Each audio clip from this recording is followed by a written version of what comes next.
Hi, things.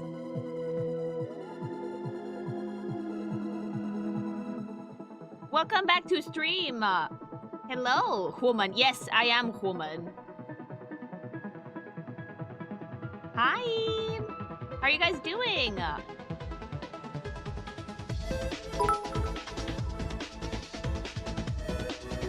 I just got done watching the Cheese Caves video. I'm even more convinced my home country is a damn psyop. The cheese video was insane. I was not expecting that level of insanity, but here we are. Hi. We're doing good. I'm doing fine. Went out to lunch with my grandparents and my mom, so that was fun.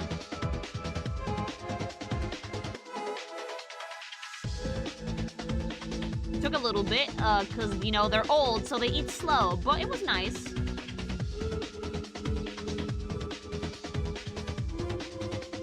My grandpa's a myth, though. Hi!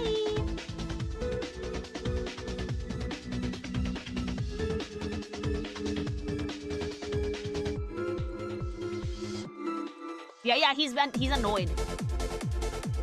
But my grandma's, like, happy as can be, so yay!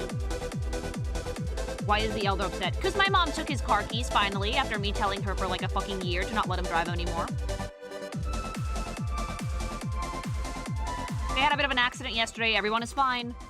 But it finally dawned on my mother to not let the 87-year-old drive. I'm a lurk while playing Vintage Story. Good! Thank God. Yeah, like, they were, like, coming back home from, getting, a walker for my grandma. And they were about to go into the parking lot, and my grandpa gassed on the accelerator instead of the brake. They ran right into a wall. Airbags went off, but they're fine. Car was totaled. It was a rental, thankfully. They had insurance for it. But that made my mom finally realize that it's seriously not something that he should be doing at 87, driving. So they took his keys. He's not happy about it, but he will understand in hopefully due time that, like, he should not be driving at all. Especially not here, where there's a lot of mountainside roads with, like, really steep cliffs. Just a little oopsie. Thankfully, everyone was fine. But yeah, he was mad because he's not allowed to drive anymore. Yeah.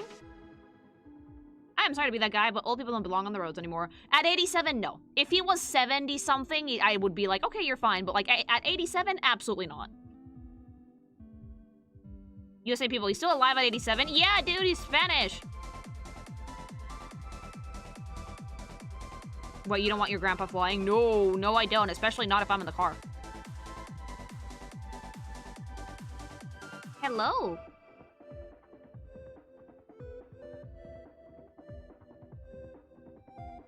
Why do old people still want to drive when they can't anymore? Because it's a little bit of independence that they still have left. You have to understand, like, as you get older, there's certain things that you can't do anymore, right? So, like, he can't go and play tennis every week with his buddies anymore because his, like, knees are not strong enough for it. Driving was, like, the last thing he had before it really dawned on him that you are old as fuck! What's the cutoff age? My great-grandma lost her car at, like, 77. Yeah, he still wants his autonomy. Because mentally, he's awesome. He's, like, completely there, but...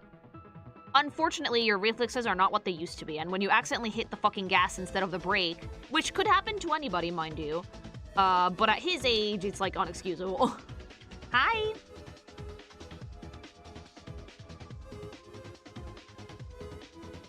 But he'll get over it. I would rather he be safe.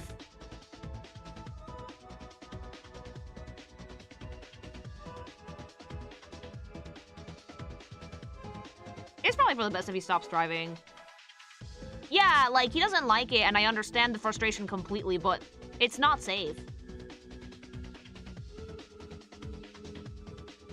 Yeah, it's not really so much for his own safety, it's because they can put other people's safety at risk. Like, at this point, it's not just about you. There's other people on the road. My mom could have gotten seriously hurt. I actually gave her shit for it. I actually was like, what the fuck were you thinking? Why weren't you driving? You're like 20-something years his fucking junior. And my mom is a great driver, mind you. Hi. Yeah, one mistake. They're lucky it was in the parking lot getting back home and not off a fucking cliff.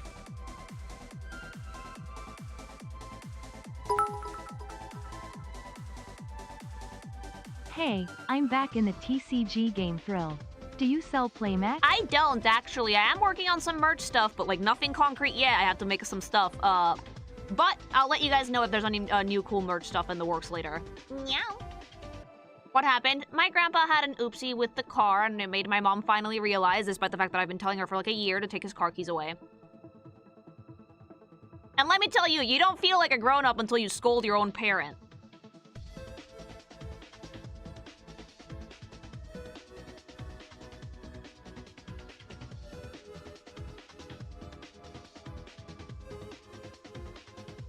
That's when I was like, oh wow, I'm an adult, okay.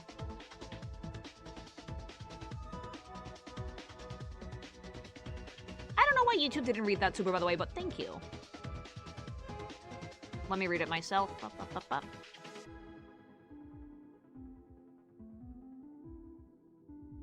I remind you of the meme with the grandpa in a wheelchair being chased down by a highway by a cop car. Let's get some rockets for Grampy Goth. I mean, he would probably like that. He doesn't need a wheelchair, though. He can walk just fine.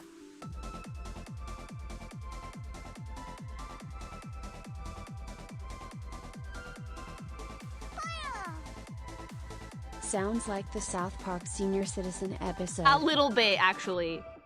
Thank you for the super. How old is your grandpa right now? He's 87.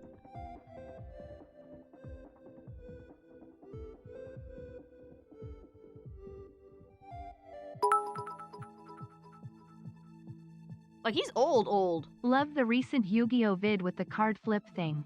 Would love to see an MTG card art review like that if you'd be down. Actually, I can Lily Jean Hart. We can actually fuck with the software to have, like, any card game we want. We would just have to switch the little 3D assets on it, and that's it. All we need is, like, the card artwork.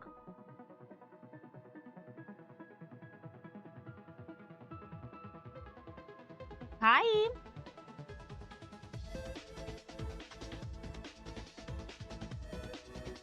You mean deleted old? He is actually deleted old.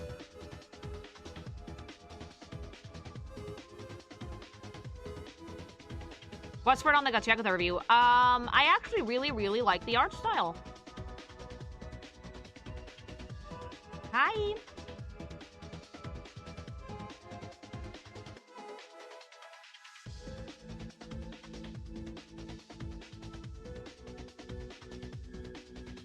And the characters on the setting and the story. Yeah, but we'll get to that.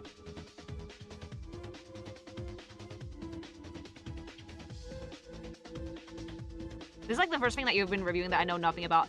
I understand that it might be new for some people because I don't usually do anime, but I feel like it's time to dip my toes in it. And that way I can start small because most shonens have gigantic casts. Just completed Horizon Zero Dawn story. I loved it. See, there you go. There you go. I'm glad you liked it. I managed to convert another person. Garbage anime is amazing. People are going to be so confused at hearing that.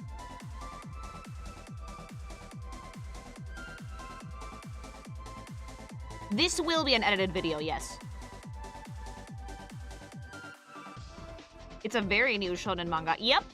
From one of the assistants of the Soul Eater author, I believe.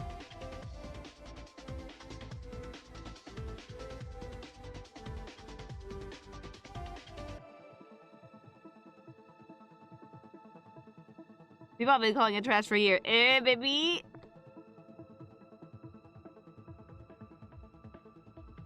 This anime is trash. Affectionate. Have you watched Hereditary already, or are you going in blind? No, I watched the first season. Loved it. I would binge the manga, but I do want to see it animated.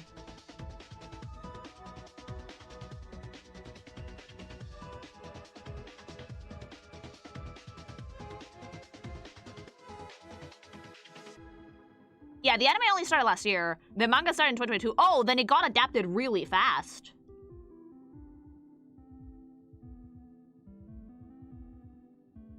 Gourmet garbage. The finest garbage to ever garbage. When I say that this one is shonen garbage, I mean it affectionately.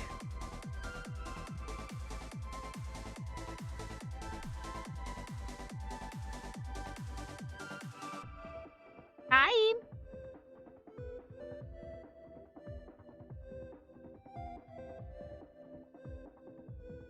The shonen that has a lot of trash in it. Yeah, but like good trash.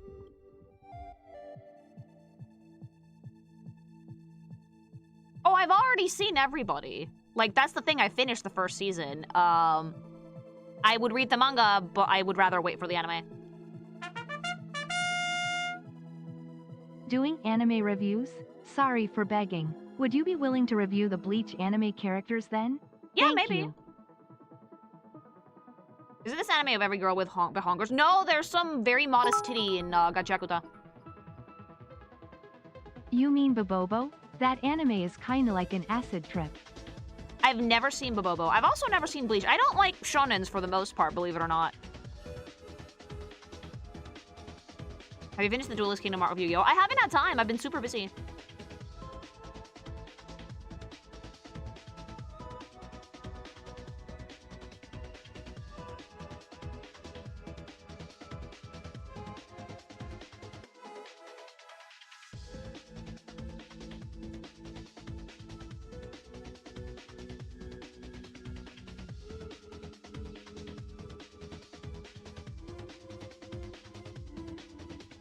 It's not a talking trash can, right? No.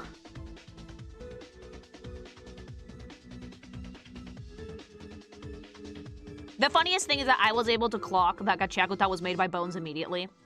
And Howie was like, how the fuck could you tell? And it's like, look at the animation. It's super weird. Like, Bones likes to do really weird shit. They also did My Hero, I think, for the most part.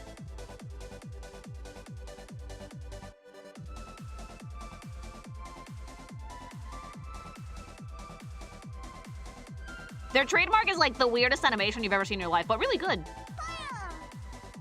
Lily, would you ever consider a Mega Man Robot Master and NetNavi comparison? Maybe. Thanks so much for the super.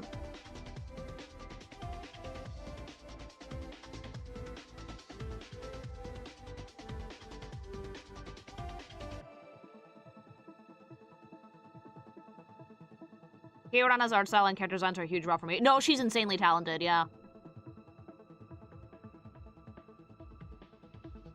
My Hero ending was rushed by author. I'm gonna tell you guys a little nugget of truth here.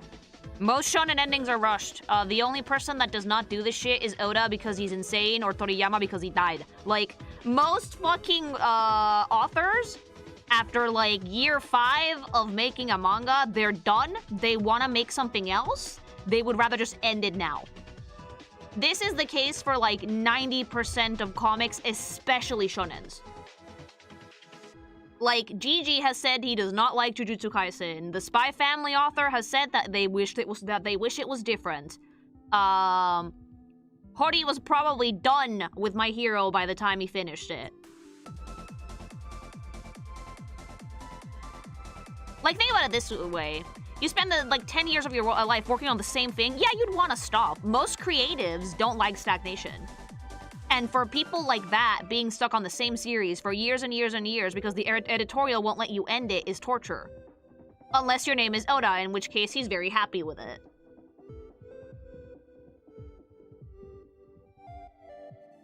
Mob Psycho 100. Mob Psycho 100, like, but one is different. Like, one sometimes writes shorter things.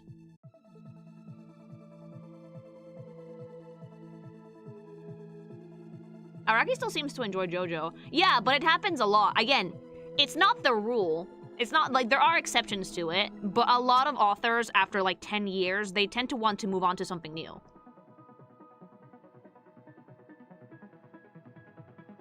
Most creatives have a lot of stories to tell, so they don't want to get stuck on doing the one thing. Yeah, and JoJo also has distinct parts, and each story is different.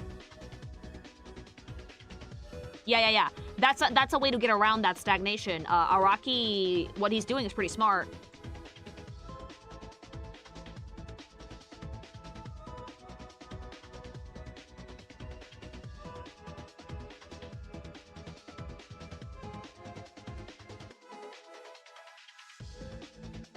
The point is, in manga, rush endings are actually pretty common because they're designed to last forever and nothing can last forever.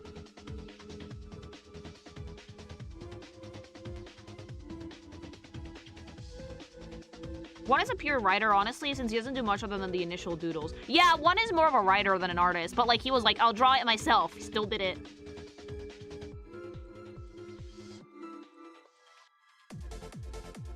Another anime made by Bones, which was Mob Psycho 100. Amazing. Amazingly made. Do you have a favorite anime? I have a few. I feel that I like, yeah.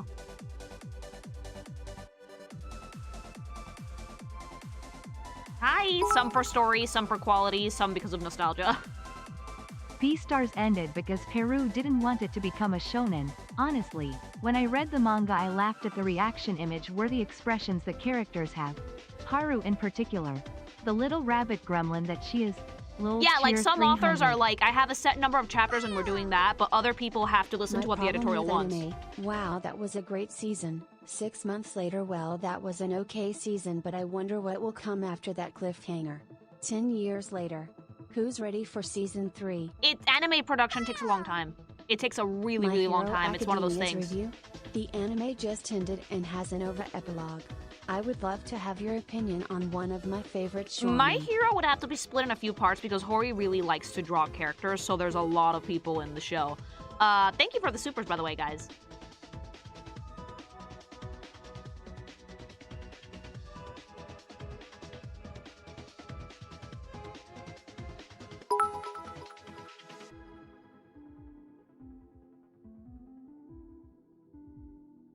One thing that's annoying is the anime sometimes get only 13 episodes. Yeah. I prefer the seasons that have 24, personally. I miss when anime seasons were like predominantly 24 episodes, but for the most part they've been like 13 now. Teresa 2000's battle shonen anime called Law of Aweki, where the main character believes strongly in recycling so he gets the power to turn trash into trees. Yeah, that sounds like anime, actually. Yeah, I could see that. Thanks so much for the super.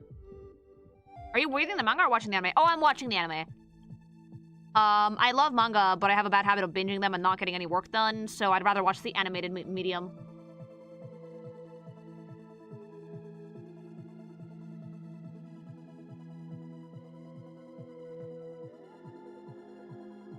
Also, color is a huge part of character design, so looking at the manga is not the best idea for that case, because oftentimes you only really see color in the covers, and with the anime you get like an across-the-board look at what the color design for the entire environment and characters is.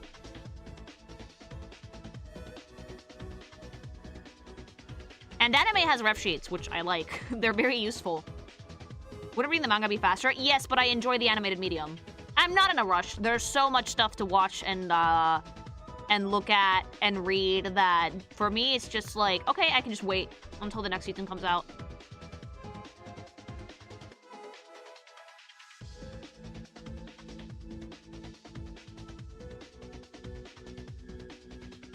Well, 25 episodes. I remember when they were like 50 episodes. Yeah, but that was back in the day where things were barely animated though.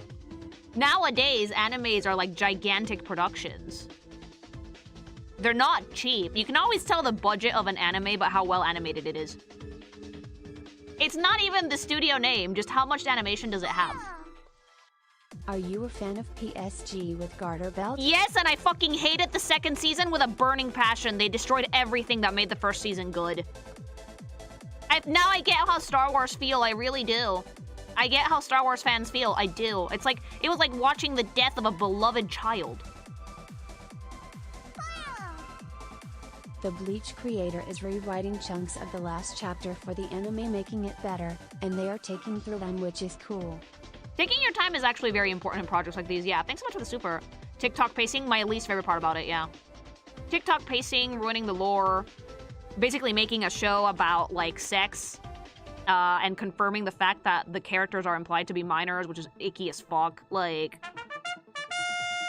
A lot of stuff with panty and stockings was fucky. I am tipsy but still sane, and I mention a male guy who got a breast organ removed and was sent to go to sleep. Welp, I can't share half of the knowledge to the family. What is the most cursed knowledge that you have shared to our family? I've shared a lot of cursed knowledge with the internet, so I don't know if my family needs to hear it. Thank you. Wait, what? Okay, so in one of the episodes of Season 2 of Panty and Stocking, it was Nisox's birthday. And she turned 666 years old, right? And then Scanty came in and basically confirmed that that's the equivalent of 16. And then Brief was like, hey, you're our age, and Panty and Stocking nodded. This means that this anime of Panty being a gigantic fucking hoe bag, she was a minor. Wait, what? Yeah, you heard me. It grossed me the fuck out. I don't think that they should have actually confirmed ages at all. Panty and Stocking works way better if you assume that everyone in there is an adult. Why? Because fucking Japan, why else? That doesn't make any sense. It doesn't. They ruined their lore entirely. Also, I liked Panty and Stocking much better when they were Globshito angels that got cast down into fucking heaven from heaven for being fucking giant slutty sinners instead of, oh, the princesses of heaven. Like, why do they have to be more important than they already are? I am suddenly glad I never watched Beyond the Original Joe. Honestly, as a fan of PSG, don't watch past season 1. Do not do it. They ruined everything. Not to mention its TikTok pacing impossible to follow and incredibly forgettable. It's good for fucking TikTok clips and that's it. Speaking of One Piece, how is that going? Also, Oda once told Slowly, but it's Zedler, going. if you want this job, you better be willing to die for it. That's how it is. Yeah, sounds like him actually. Thanks so much for super. They feel 18 or 19 to me. They felt like they were in their early 20s to me. And that was fine. I actually really liked that about the OG show. But now they were like, oh, they're minors.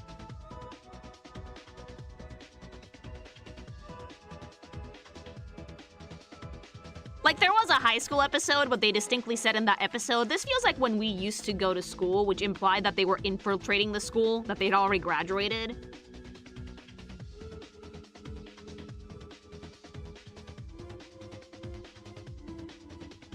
And then they retconned that completely.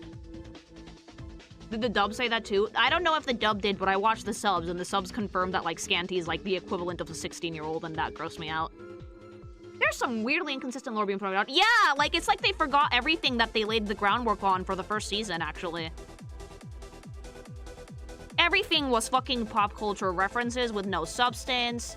It went from having pretty well thought out sex jokes to just the joke is sex and that's it. Like, there was genuinely no depth to it whatsoever, which is kind of sad because the original writers came back and it just feels like they completely forgot what the show was supposed to be about. There's like a decade in between, but that shouldn't matter. It really shouldn't matter. It felt like they forgot about their first, about the first season. Is it a retcon? It's not supposed to be, but it feels like one, yeah. It feels like they were pandering more to the current TikTok audience than wants more flash and little substance. Basically, yeah.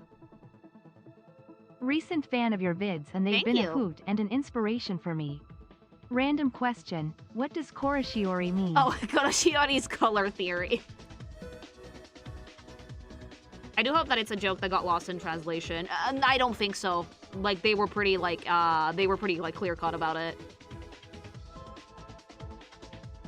That's what happens with a 10-year hiatus. It's not the hiatus, it's the fact that it's a gimmick show. Gimmick shows fall prey to this all the time. Having listened line, it wasn't. Not a joke, yeah, unfortunately.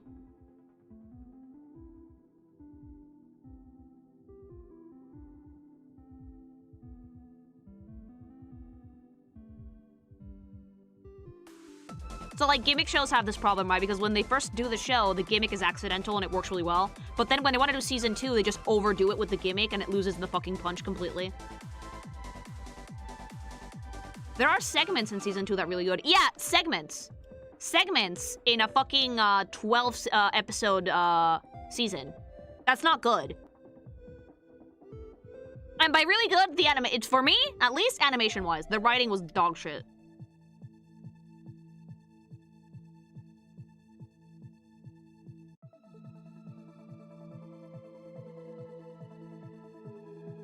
Don't think too hard about it. Usually the audience is teenagers, so it works for them. I disagree! Look at Demon Slayer. Their audience is also teenagers, and that shit is so fucking well written, it makes your head spin. It's one of those very rare instances when I found myself looking at Trigger and being like, what the fuck happened? They're like my favorite studio besides Ufotable, and they really dropped the bag.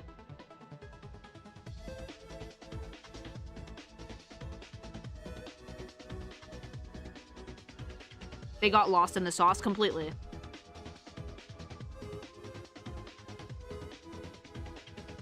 Season 2 was all over the place, which for panty and stocking is a good thing, but not in this case. Yeah.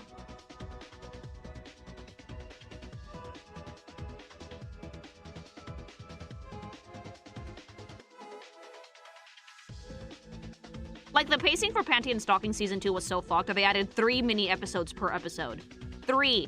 It used to be that it was like a parody of Western cartoons, which they split the episode up into 2 11-minute segments, but Season 2 was so, like, fucking TikTok brain that it had 3 mini segments of, like, 5 minutes each per episode. You can't do anything with that with such a short amount of time. Sure, there were full episodes where things actually happened and, like, plot relevance, but they were very few and far in between. Like, the Blowjob Brothers should not have taken 6 episodes to come in. And it wasn't, and it's not even that good, it just made me really sad. So yeah, it was like watching someone burn my favorite child. Like...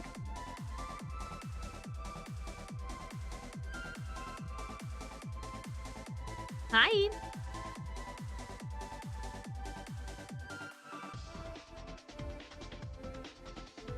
Soundtrack was so good. Oh yeah, no, Teddy Lloyd came back in fucking swinging. I still listen to the soundtrack. But that was about the only good thing about it. And this was after waiting for a decade. I know! It was like I waited a decade for my birthday cake, and then they gave me a birthday cake with mold in it. I got so sad. Hubby was just watching me fucking, like, purse my lips and make, like, a fucking, like, a face like I just ate a lemon every episode. And I kept wanting to give it a chance and give it a chance, and Hubby was just like, ooh, yikes. And I just felt bad at the end. 5 minutes is perfectly fine for a YouTube comedy sketch in the early 2010s, not for an anime. Yeah, no, not nearly enough time. Yeah, the OST was still banging, and the animation was solid in some episodes. The animation quality also went down significantly for a lot of it, which surprises me because part of the fun of the OG Panty and Stalking was that the art style was so fucking simple that they did some really wacky shit. But I feel like they only just did the really, like, bombastic animation in the plot episodes, which is like 3 of them.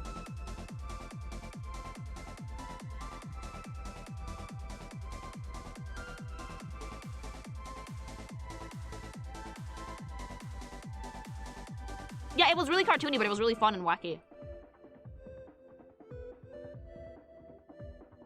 It was very, very strange because most of the original showrunners for Panty and Stalking came back, like OG writers, OG artists. But I don't know if they had like a consulting team or whatever that told them to like pander to TikTok or what, and it was just a mess.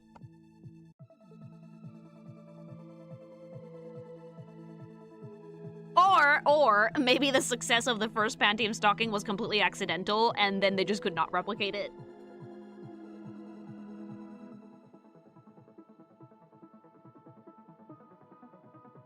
I like the cartoon references in the OG. Oh, in the OG, I love them, but in this one, it was nothing but references. Like, there was no original thing in the show whatsoever, except for, like, 3 things. When your show relies purely on references, it's not well written. References are a spice. It's something that can add to the show, but if it's all references, yeah, that's bad. The reference cannot be the joke.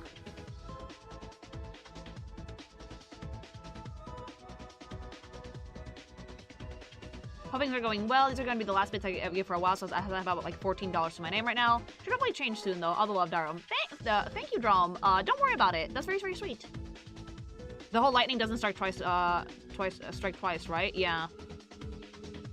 I think they were either high or drunk when they wrote the original series. It sounds like something you would write if you're drinking. 7 Deadly Sins did this too, kind of. The Meliodas stuff aside, what do you mean Merlin is actually a child? Why do that? Oh, 7 Deadly Sins fumbled the bag massively as well. Like, the first season was made so well, and then the other ones just kind of went downhill. Thank you. Watching Gundam GQ's animation was points. Oh, Gundam GQ's is amazing. You wanna know why? Because they got the Pokemon Sun and Moon character designer to make the characters. Fucking goated. That is an art style that I clocked it immediately. I was like, wait a minute. Did a Pokemon artist work on this? Yes, they did. They did? Yeah, the Sun and Moon character designer was the lead designer for GQX. If you guys saw the opening for GQX or you guys saw Gundam GQX and you were like, this art style feels vaguely familiar, it's because a Pokemon artist worked on it. Have you watched Shangri-La Frontier? Yes, goated!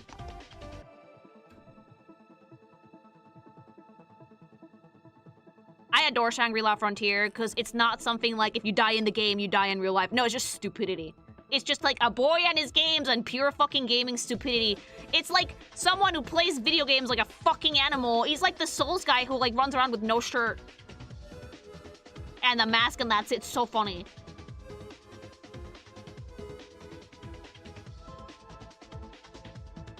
I was expecting to do some super serious anime thing, and then I was just so happy to see it was just like boys playing games and girls playing games and enjoying playing their games together.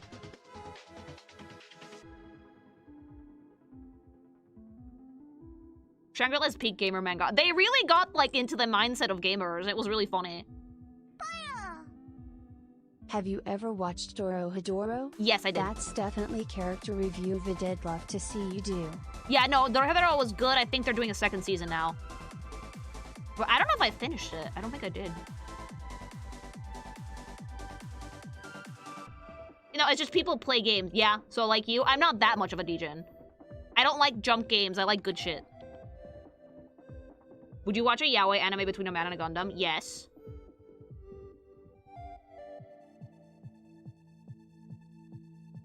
But, like, I don't like yaoi anime because they're cock teases. They never get to the nitty-gritty. It's so boring.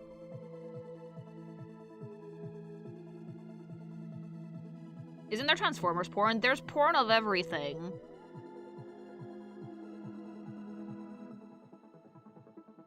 That from I never went full on. Promare almost went full gay, but, like, they didn't let them, I think.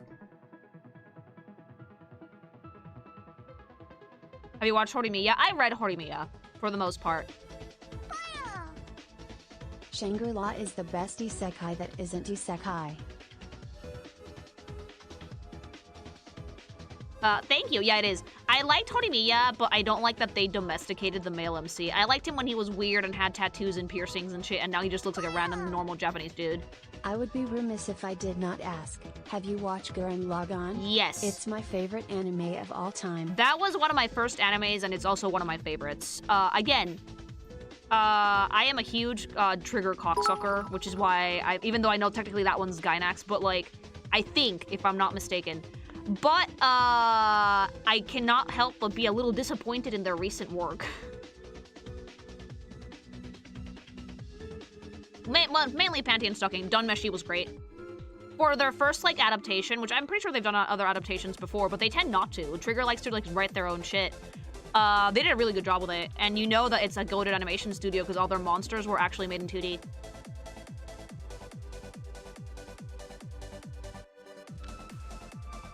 Little Witch Academia sounds good too. Yeah, Little Witch Academia, it's like Trigger but not Trigger because it's made by animators from Trigger, but I think it's a different thing. That was the beginning of what became Trigger. Yeah. I could not believe Trigger did Dungeon Meshi. I would not mind them doing more of that. No, they make the adaptations pretty well. They must have really liked the manga for them to actually do that. They also did Cyberpunk Edge Runners, which was very well animated, but it gave me big sad. Marcel is best girl failure. Marcel is great. But Edge Runners, like, did they write that one, or did someone else write it and they adapted it? I think someone else wrote it, right? It's a little bit too dark for Trigger, like. Have you seen Chrono Crusade? No. I think my husband has, though. CD Projekt Red wrote it. Yeah, no wonder it was so fucking depressing. Trigger usually keeps things a bit more lighthearted. I love Kill la Kill, for example. That one got weird, but, like, it was a fun time.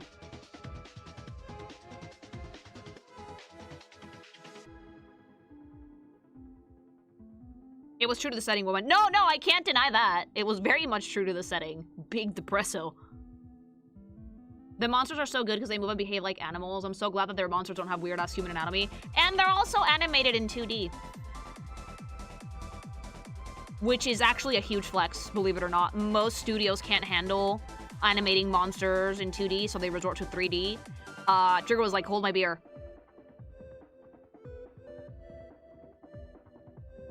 You should play Cyberpunk. Probably will at some point.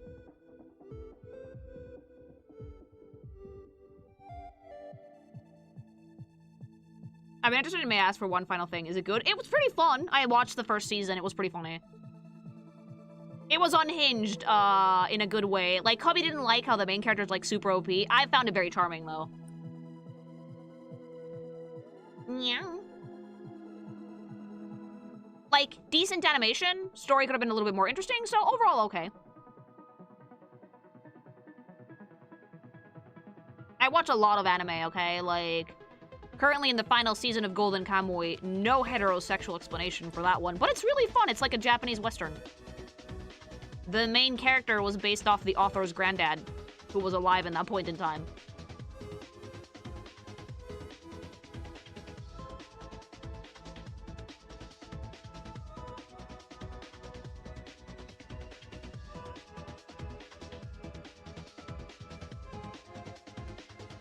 Have you watched Jujutsu Kaisen? Yes, I have. It gave me big sad. But then again, Jujutsu Kaisen warned me. Like, Gigi warned us. Gigi was like, yeah, people don't survive this job. It's not a happy job. I don't know what to tell you. And I was like, but there's so much comedy in this season, in like the first one. And then this Shibuya incident happened, and I was like, oh. And then the movie happened, because I watched that one too, and I was like, oh. Yeah, like, they warned you. With Jujutsu Kaisen, they warn you. It's not like they didn't say anything. They did. It was very blatantly like, this is a sad show. But like any good depressing media, there's levity in it, so. Go for Chainsaw for the extra sad. And that's probably why I've never touched it.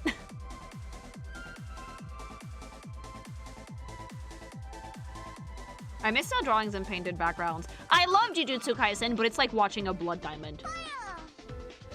You need to watch Fate/Strange Fake. It has Gilgamesh in it. I do like Gilgamesh being in things.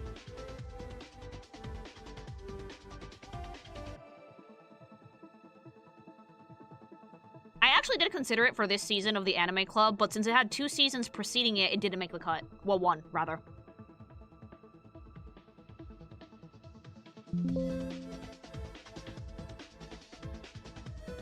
Thank you. Hi.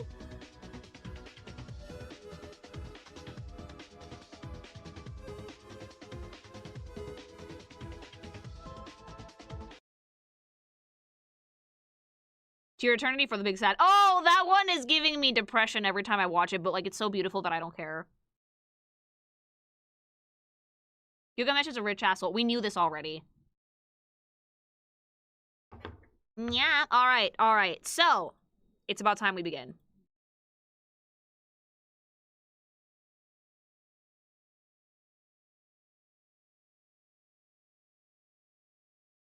To Your Eternity is very weird. I wish I liked it more. It's very well animated. And the first season is very, like, it's sad, but in a good way.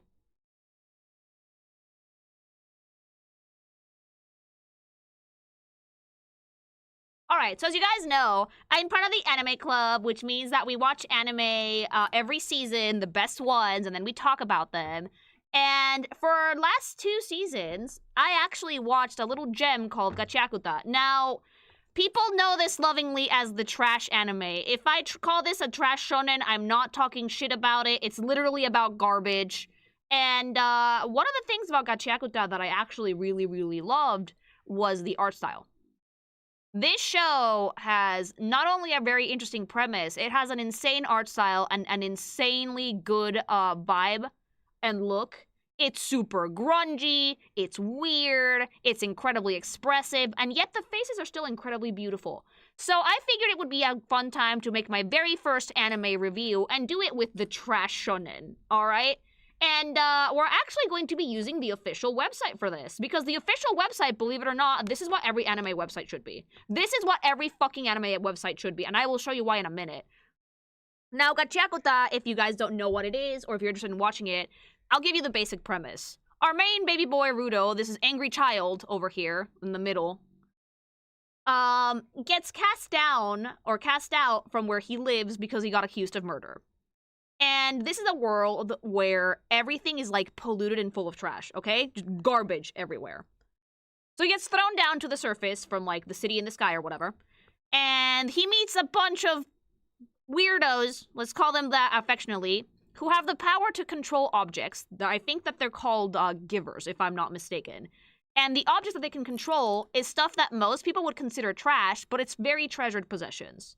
So Rudo actually can do this as well. He's a giver too. And the anime is about them fighting Trash Beast and then finding the mystery of like, why was he cast out?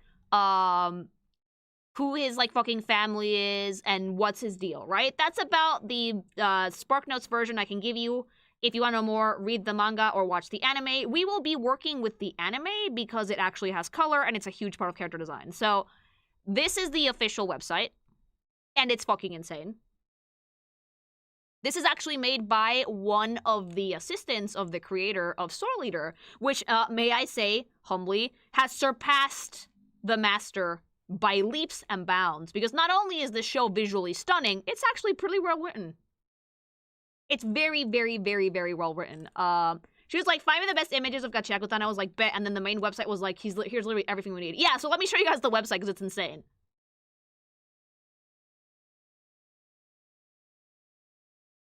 So this website is really interesting because it has sections for everything. And then it has a section here called character, right? And then if you go, we're going to start with our main baby boy, Rudo, to the character sheet. They have, look at this! Look at this! So the Gachiakuta website is actually goated because the site has the key art for every character, but not just that. Check out how cool this is. Full turnarounds. For everybody! This is an artist's dream. The author of this fucking manga was like, yeah, I want fan art. And they have made it incredibly accessible for people to actually look at the character art. And the website is in Japanese and English, so thank you for that. It's a great site. But let's talk about Rudo a little bit. So the overall aesthetic for Gachiakuta is incredibly grungy. It's about garbage, mama. It's never gonna be neat and pretty and crisp. There's a lot of very, like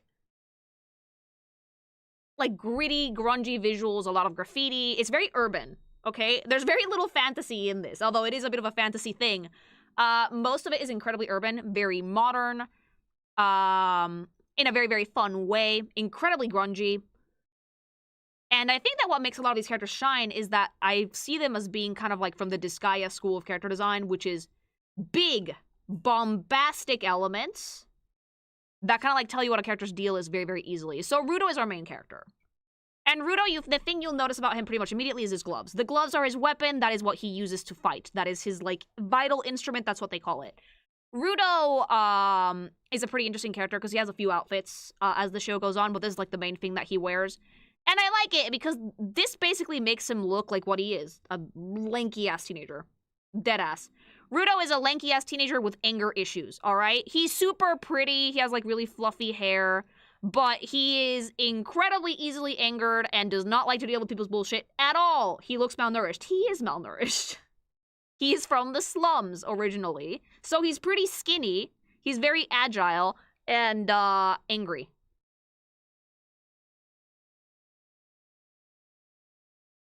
Also, I don't know if you guys can tell at a glance, but the anatomy for the show is highly stylized. You should be able to tell by the faces being the way that they are, but the anatomy for the show is incredibly stylized, so you will see a lot of extreme body shapes here. But they're done in such a way that I think it really highlights the character's personality really well. So Rudo is angry, doesn't quite know what he's doing with himself, especially on the surface. You can tell that he's a bit insecure at a glance. He has like size 16 Sora shoes. There are Sora shoes. Yes. And it's just a character that, like, definitely speaks to someone who's insecure but finding his footing, if that makes sense. Let me show you guys the action visual as well.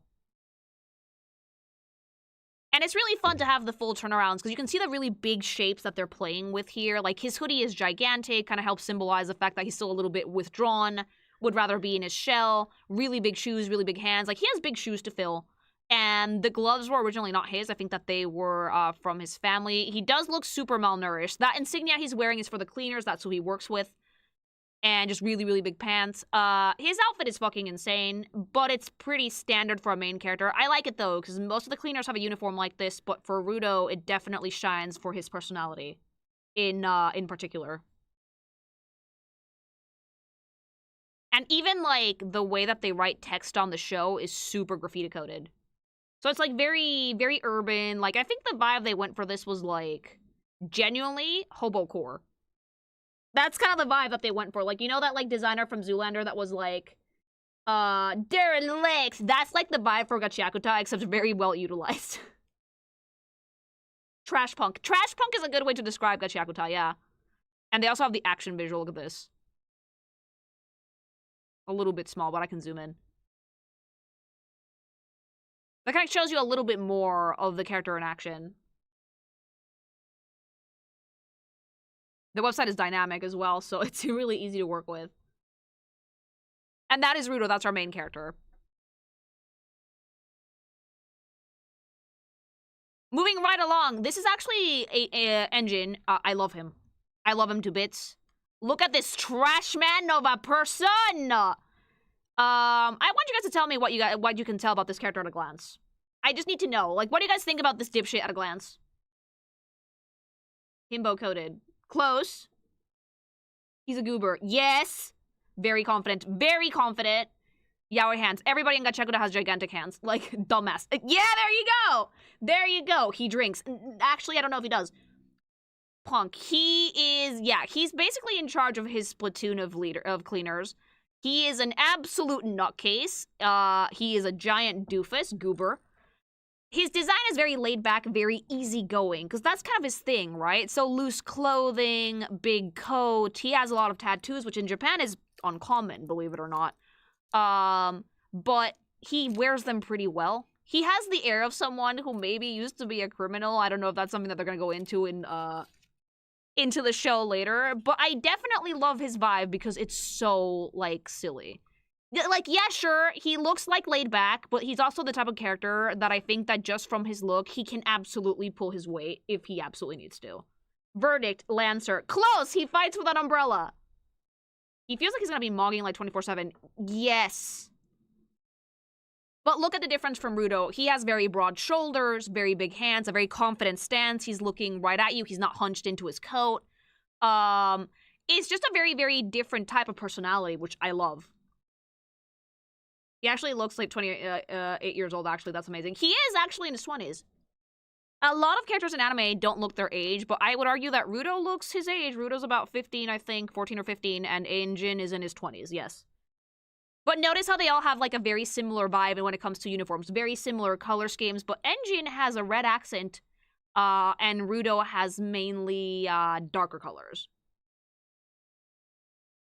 He looks like he'd beat you over the head with a brick. He would! Let's see, the turnaround so you guys can see the rest of his outfit. Because, like, he works with, fairly well with what he has. He has a lot of black on the, outfit as well. But the fun thing is the silhouette. Like, this this artist really doesn't pull punches when it comes to stylization. They like big hands, big feet, big heads, a lot of really wild hair, but it's all very well utilized. I love the little pink on the jacket. They do have little things, yeah. Those fingers are straight up talons. He fights with an umbrella, so it was really cool that they gave him tattoos on his fingers instead of rings. The Adam's apple is crazy. Yeah, and it's really funny, right? Because, like, you can tell that the artist is a woman right away because of how they draw women. I'll show you in a minute. But their men are also very pretty. Engine, for all his goofy gooberness, is a very, very beautiful character. Again, the Cleaners logo on the back of the jacket in, like, really, really cool graffiti-like font. He has big boots, but overall very laid back, very confident. Those are tattoos? Yes.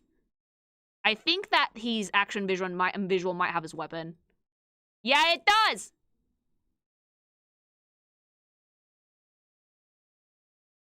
Next we go with Zanka. Oh, I love this fucking idiot. Now, this one has a significant change in silhouette.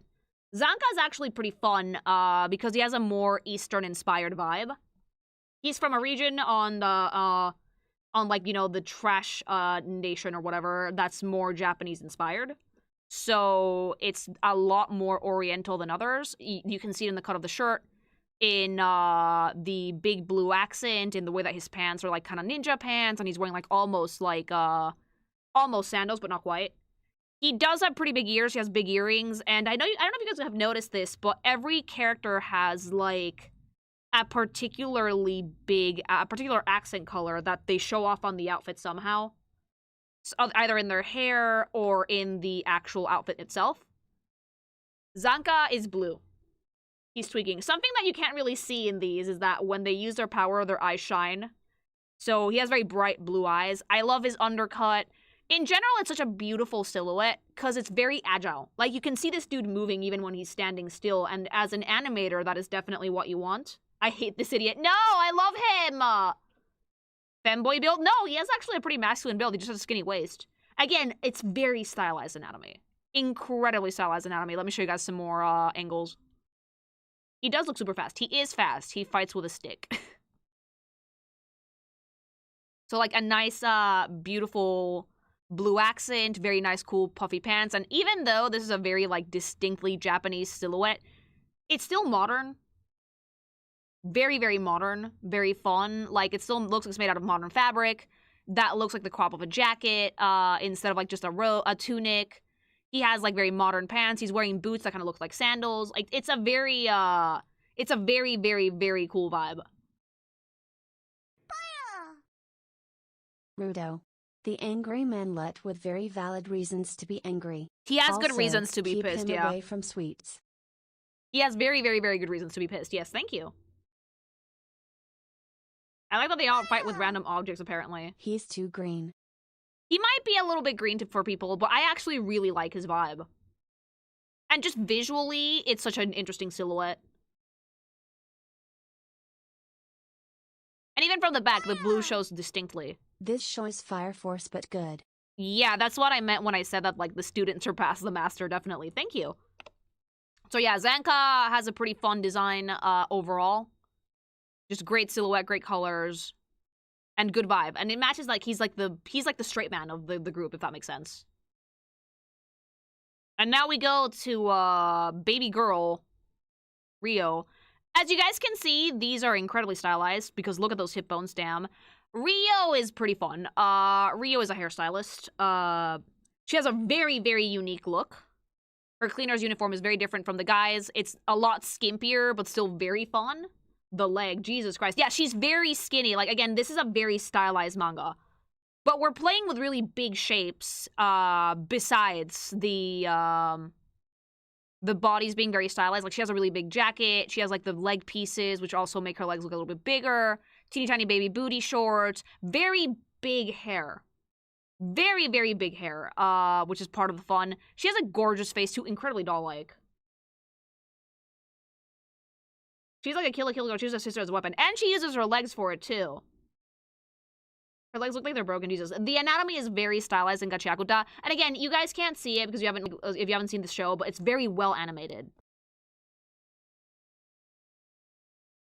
Her legs are actually not broken. It's because she has, like, those baggy things on her legs that her legs look really spindly. But I think that's by design, because she is very leggy. If you let girl some food, she's really just skin and bones. I think that there's a reason for that in the show, that she's not a big eater. The legs are free for combat. She moves quite a bit, very athletic. Let me show you guys her from the side. She is very skinny. And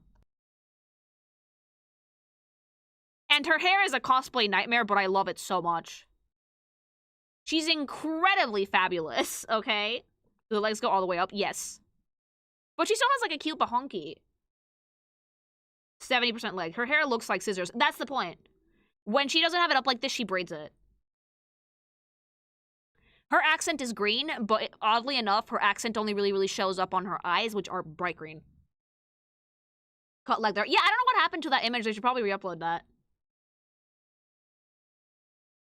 But yeah, she's definitely one of those, like, very fun, exaggerated silhouettes. Incredibly stylized body, huge hair. Cleaner uniform that's a little bit skimpier than the others, but it suits her, I think.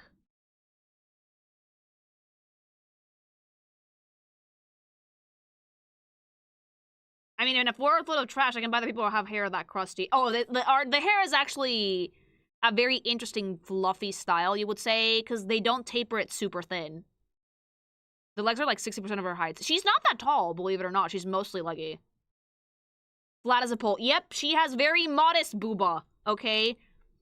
Rio has very, very modest proportions. She's not at all thicky. Yeah, don't give her a gun, she'll be fine. But yeah, I love this design. It's super cute. Her action visual, I think, might show the scissors. It's a big part of the design, so I don't know why they're not in here, but look at them.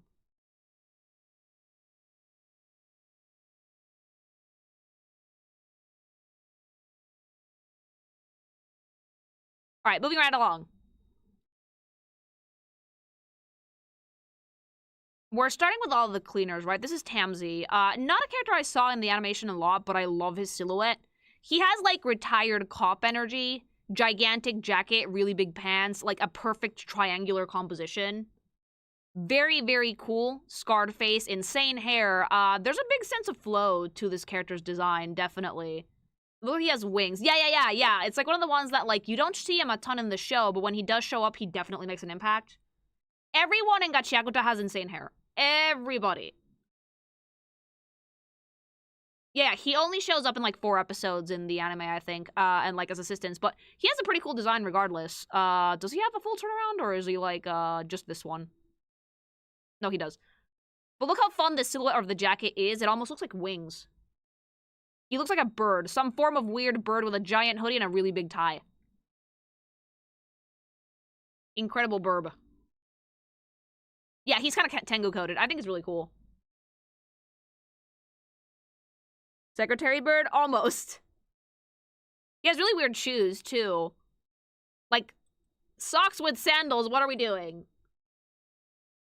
But I like it, though, because it's, like, it's kind of bird-coded, and the composition for the entire design is very, like, triangular. His mask is pretty cool, too. Yeah, I just really like his vibe. Also, by the way, in case it's not made clear from the get-go, I have only seen the first season of the show. Please do not go past that. When talking about these characters, I don't want to get spoiled. Thank you, and don't spoil out other people either.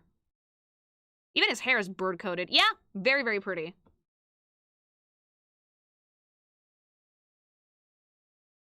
Delmon, remember when I said that they like to play with really extreme anatomy? Yeah. This guy yells a lot. This guy yells a lot. And the thing I love about this dude is that at a glance you can tell psychotic gardener. That's his thing. He is a gardener. Gentle giant, kind of, sort of. He yells a lot. Like, he has his bandanas on his arm. He has his gardening hat, like, fucking sleeves tucked up. Almost wearing, like, overalls. But, mainly looks like he's about to just go into the back garden. It's all yelling. It's all yelling. Like, even in the fucking face key visuals, it's just...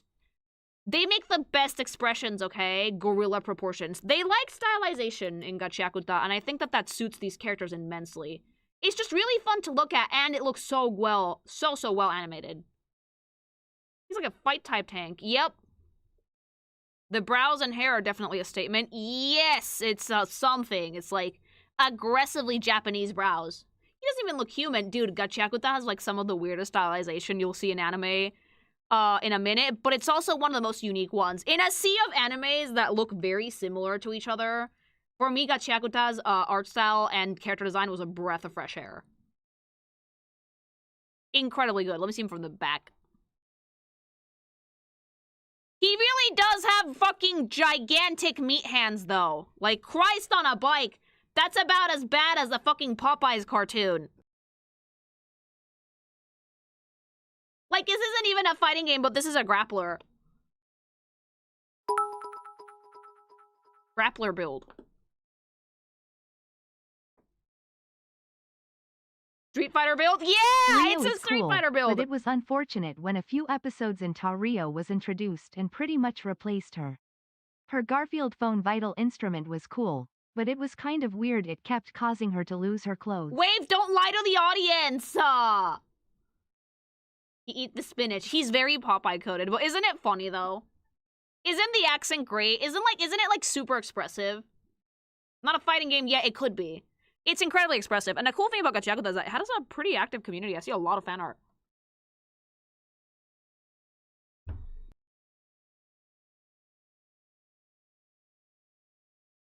He looks like he's about to hit that why I oughta. All he does is yell. He doesn't talk, he yells. God! It's even crazier from the back! Even with all the expressions, this guy looked unhinged when he screamed. Yes. It's even crazier. Like, this is like massive Dorito body. Insane Dorito body, gorilla build. How does he even lift his own arms? He can do it. Dorito. He's like a tree. He's built like a tree. Are his hands bigger than his face? Yes. An absolute unit, super stylized.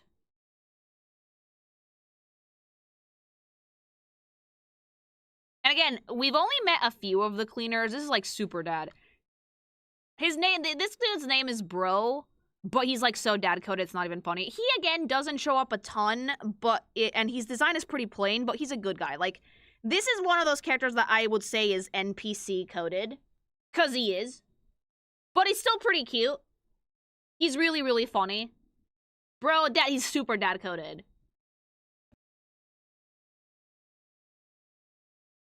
Like, the dad stuff is an insanely good bit in the show. It's so fucking funny. Yeah, Bro chooses peace because Deer leaves him no option. Like, why do I get LA Mexican uncle from this? Because that's his vibe. Totally not Adidas sneakers. Ah, yes, not Adidas. He looks like a Persona competent. I would say that's a good thing. And again, even though he has like a way simpler design than other cleaners, like, he still fits the art style perfectly. Es el tío! Yes, the bandana is his vital instrument. The bandana is the thing he uses to fight. Bro's a big bro. He's more like a dad. He acts like a concerned father. His name is really Bro. Yes! Bro is like dad stuck on Limp Bizkit. Abibis. Adibas! The violence character's name sound like a Japanese person tried to make English names on the spot, but I don't see that as a bad thing. Not in this case. No, it's really funny. It's really, really funny how they named a lot of these characters. LA Chicano culture. Yeah, it's Chicano. And again, they all have like the same cleaners logo on the back, which is pretty cool. Deer. Also known as Psychotic Child. Vital instrument is the Binky. This was one of those cases that when I first saw this character, I assumed it was like a grown-ass man, because anime. No, Deer's like 8. He's young, he's bitty. And you can tell that he's meant to be young-coded because his clothes are just falling off of him. Gigantic overalls. Overalls are super, like, toddler-coded.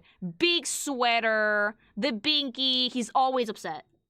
He is always upset. His thing is that he stacks power, yeah. He's very, very cute, though. A wood head pat. It would bite my hand off, but wood head pat. Giant sneakers, too. Like, if you want to make a character look younger, there's a few things you can do. One is head gigantic. Look at the size of his head compared to his shoulders. 2, oversized clothes. They make the body look really small. So, Deer definitely looks his age, which is something about Gachiakuta that I like. I was expecting this dude to be 40. I was really glad I was proven wrong. What is this sassy lost child? It's not sassy. It's gonna bite your hand off. Yeah, he's like 10. He's very young, very cute. Triangle shape, great composition. Let's see the turnaround. Yeah, angry child. Angry child. Fucking oversized sleeves everywhere. Really baggy clothes. Big backpack.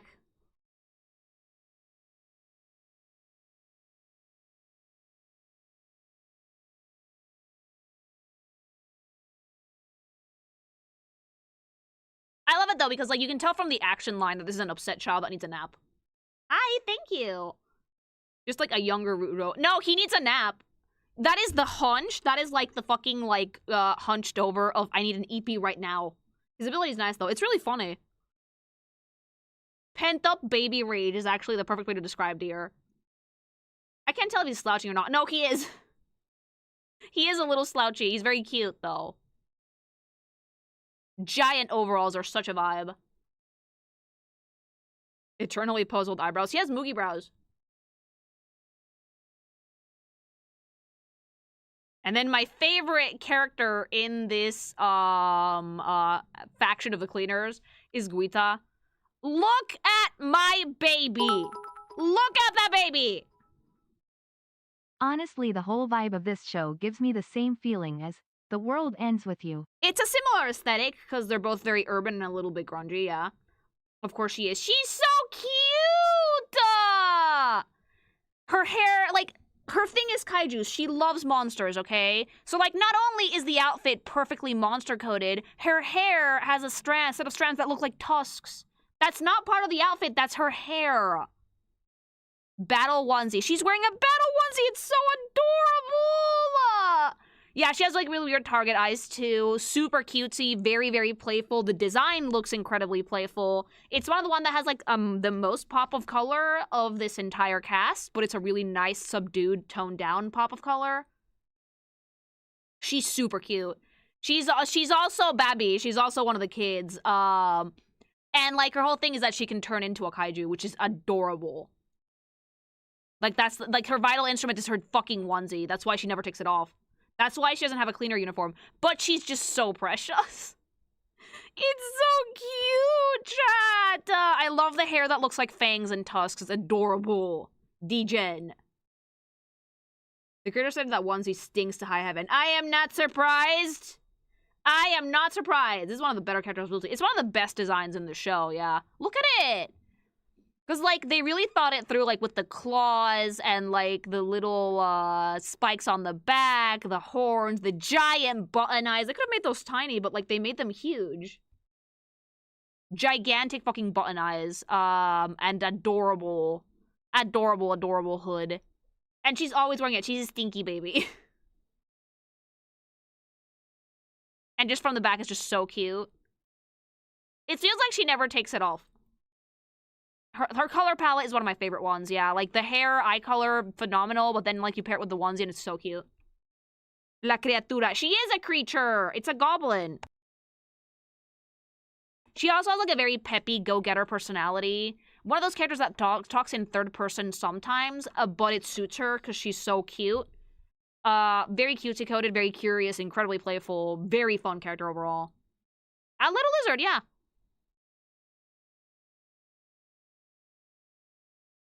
Now, the support units for the cleaners, I don't have a ton to say about them, except that these are great characters in the show. Go watch it. These are obviously, you can tell that they're not like the ones, they don't have superpowers. These are not givers. You can tell that though, because their uniforms are a little bit more generic, way more chill, but still very nice. I wouldn't call them globshitos either, but there are a lot of support units in the cleaners. It's just that Gris is one of the ones that we actually get to hang out with.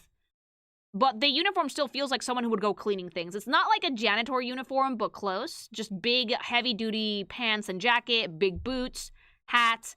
Just make sure that you can go do your job and support the cleaners while they do their thing.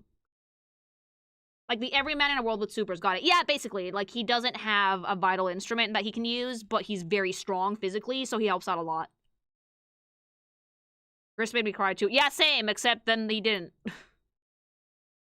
You can tell that, like, unlike Agent, he does have big hands, but it's not gigantic. Most of the main cast has really exaggerated proportions, but then characters like Grease are a little bit more normal. But look how beautiful his face is. This is why you can tell that, like, the character is, like, a woman, because there's a feminine quality to the faces in this, which is very, very apparent to me. They're a little bit softer, a little bit more rounded out, especially on the eyes. But they still look like guys, so that's really cool. Not quite a hazmat suit, but still protective. Yeah, they didn't want to just make a hazmat suit. They want to make, like, an actual uniform. I think it looks really nice. He is very, very pretty, yeah.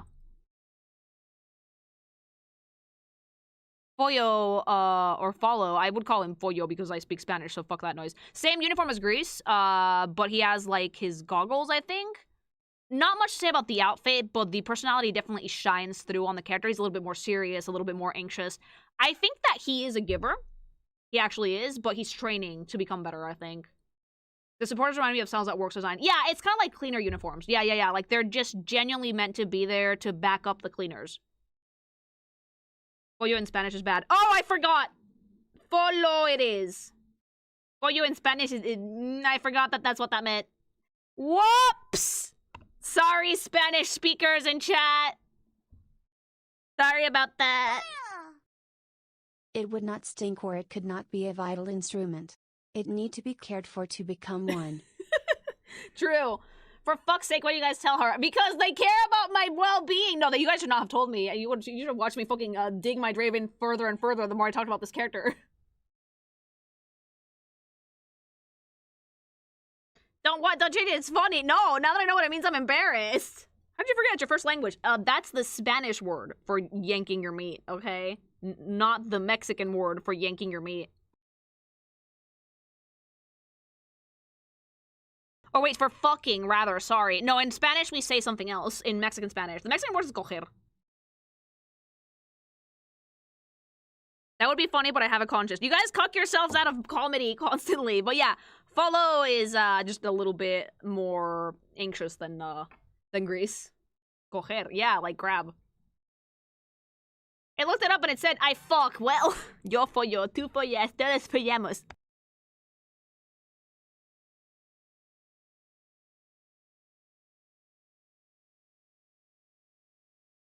It's really funny because the word for fucking in Mexico is coger, but it's also the same thing as grabbing something in Spanish. So whenever I hear a Spanish person saying, voy a coger esto, I'm just like, because I am a child. For follo's sake, Lily. No, we're not gonna call him that!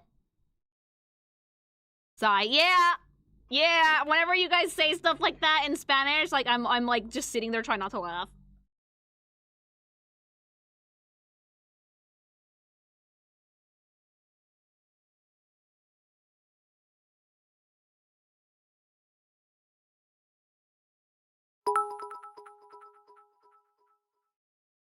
The plot of Hunkback of Notre Dame is that the main villain wants to remove the R from his name. Oh my god, no, wait. Also, it's so funny because Spanish people actually use coger as, like, to grab a person. And they're like, te voy a coger. And I'm just sitting there like, gag! You know?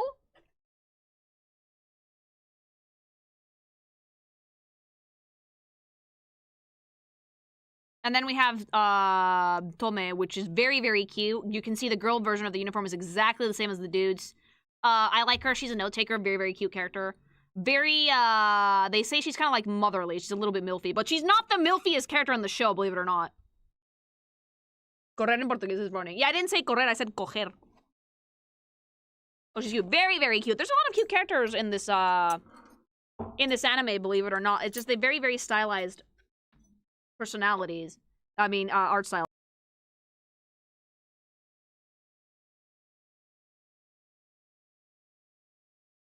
But yeah, same uniform, just tailored for girls. Very, very cute. But I love her hair. She has, like, the MILF hairstyle, chat. Very nice body. You can see not as skinny as Rio, so she's a little bit more filled in. Not, again, very modest booba. Just a solid design overall. MILF ponytail. She has the MILF ponytail. I love the pants and I love the boots so much. And she just has, like, her little notepad because she likes to take notes about everything. Not protagonist coded, but really pretty. Yeah, this is, like, hard NPC. Alright, so Corvus would be the leader of the cleaners. He has a bombastic as fuck design. This dude, I don't know where the fuck he fell out of the Guilty Gear fucking school of character design, but he belongs in a fighting game. Insane jacket, insane silhouette, super Dorito body. He has a tattoo on the back of his head, which I'm gonna show you guys in a bit. Ridiculous pants. The silhouette for this is insane in such a good way. I love it so much. Also, props to Gachiakuta for making really good black characters. Like, oftentimes, people will draw black characters that don't feel like black characters because they give them, like, normal fucking features. But the black characters in Gachiakuta actually look black. So, yeah. Are you horny for him? No, I like this one a lot. Not super horny for this one, but I do genuinely love the design. He's super stylish. They actually draw black characters well. Yeah, and, like, some of the most important characters in the show are black, so... Horny for the next one. Oh, so am I. I already grabbed the triangle. But yeah, Corvus is one of those characters that has a ton of design. He doesn't show up a lot, but he is in charge of the cleaners operation. So he definitely looks like a boss. He has, like, his big jacket, big pants, gloves, insane silhouette, very, very well-composed face, very masculine, very strong, very angular. And he has, like, his tattoo on the back of his head, which is nuts. It's like an eye. Super fucking cool. That mangaka gets it. She's really, really talented. The jacket is a 5.5. The silhouettes for everyone are a 5.5. Because, like, they're baggy, they're grungy, but they're still very nicely stylized. You learn from the best. Well, she made it better. I do think she's a better writer than the Fire Force author, because Fire Force is... I'm not getting into it. Okay, no profile shot, but front and back. Very nice use of accents and colors as well. He's a literal triangle. A Dorito. Now, if you guys will let me be massively gay for about 5 seconds. This woman, this fucking woman, this is the sexiest fucking woman in this fucking show. She is like the secretary to the cleaners. She looks like a secretary, but she can also kick your ass. Like, she's wearing the uniform, but like, it's so fucking sexy, you guys. She has like the strappy high heels and the cool baggy pants and fat badonkers and like half glove things. The fucking dark skin, white hair, glasses, big eyebrows. She actually has a version with long hair too that shows up in a flashback, which was stunning, but like, she looks great in both. She's so fucking gorgeous. Please beat my ass. She would. Corbus and Samo bang 100%. Oh, absolutely. Abso-fucking-lutely. They have like the fucking dynamic of an old married couple. She's mission control pretty much, and she's so good at it. She's so good at her job. I like this design a lot because it's just one of those things that like shows off sensuality in a character. In terms of personality, not so much the design. Also, note how her palms are lighter than the rest of her skin, which is very, very common with dark-skinned people. But she has an outfit that's sexy, but it's not goony. This character is stupid sexy because of the vibe alone. Like, the stare, the way that she tilts her hips, the way that she stands super confidently, gripper, sniffer, like, super fucking sexy. And yet, she's covered pretty much from head to toe. And they did it really well. Again, this is a black character that feels black, while still fitting into the art style. She has, like, Bayonetta vibes. She does, the short hair helps make her sexy. It does, although she has a version with long hair as well. Look at that, oh, God, duh. Strut, pout, let it out, mama! Incredibly sexy, super curvy character, so hot. This walk is like the Chad versus Virgin memes. Like, yes. Lily's gaying out. I am! The titty is sharp. She has great titty. Leave her alone. She has like the fattest titties in here, I think. Very, very stylish character.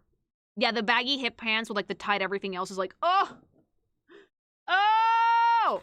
She's super fucking sick. She's serving. She is serving. She ate. She left no crumbs. I love her so much. Trap in a good way. Even like catering to the armpit lover. She has it all. Yeah, she has gripper. She has armpit. She has booba. What do you want? Like, she is owl coded. Yes, I think that's how I would describe the character in terms of like having animal. Oh! It's just as sexy from the back, chat. I would spank it once. She would beat the shit out of me, but I would say it's worth it. Eren has like really crazy hair, yeah, which is part of like the art style for Gachiakuta. Yeah, she's also fairly toned. She's also fairly toned, so she's not just curvy. She has very muscular arms. I need her to break my spine. The worst part is that she can. She's like the receptionist. She's like, mission control. But if someone tries to get into the cleaners HQ, she will literally wipe the floor with them. It feels like they love to draw her. I mean, wouldn't you?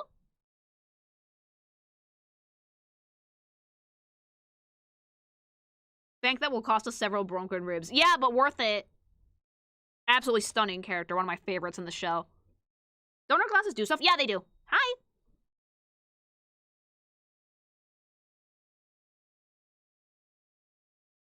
Now, August is my man, for several reasons. The fucking grippers, I swear to God. August is cool because August does a lot of the legwork when it comes to the cleaners. But the reason I like August a lot is because he, in canon, designs the uniforms for the cleaners.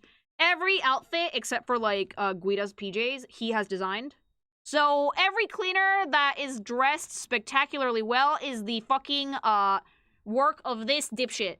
Okay? He designed everything. And he looks like a designer. He has, like, the overalls, a lot of really bright orange accents, like really wacky hair. He's incredibly loud, incredibly expressive, super annoying. Like, he's that artist that, like, needs feedback constantly, super annoying. And also, if you don't let him work, if you pressure him, he will fucking beat you over the head with shit. He is the drift master, and he looks like a drift master. He dresses super well, super fun. He has, like, his badge. He's one of those people that doesn't leave the office, but he doesn't need to. Like, the bulk of his work is done entirely in, like, making cool outfits for everybody else. Yeah, this is someone who pulls all-nighters that you can see in the sunglasses. He has his headphones. A lot of bits and bobs on his outfits, because he's a combo of, like, engineer and designer, so he has a lot of stuff for the cleaners. Bomb.com design. Love the super long blonde hair. I love how wacky he is. I like that he's, like, the epitome of confidence. He rides a motorcycle. Yes, he is the epitome of confidence. He knows exactly what he wants and when he wants it. An artist, super fun character. That is the slouch of someone who shrimps daily. Like, my guy, sit up straight in your chair. That is like a posture check waiting to happen. He has like the YouTube reaction face. Yeah, he's pogging. He's pogging hardcore. Cloth engineer, excellent. Eccentric sketch results. He is a shrimpy, though. He's shrimp maxing. Very, very cool. He has a lot of pockets, and he keeps a lot of stuff on his person, because he sometimes, like, designs on the fly, which I think is pretty cool. But August is a really fun character. If he stands up straight, that shit's gonna crack. He's gonna be fine! And then finally, his sister. Look at her.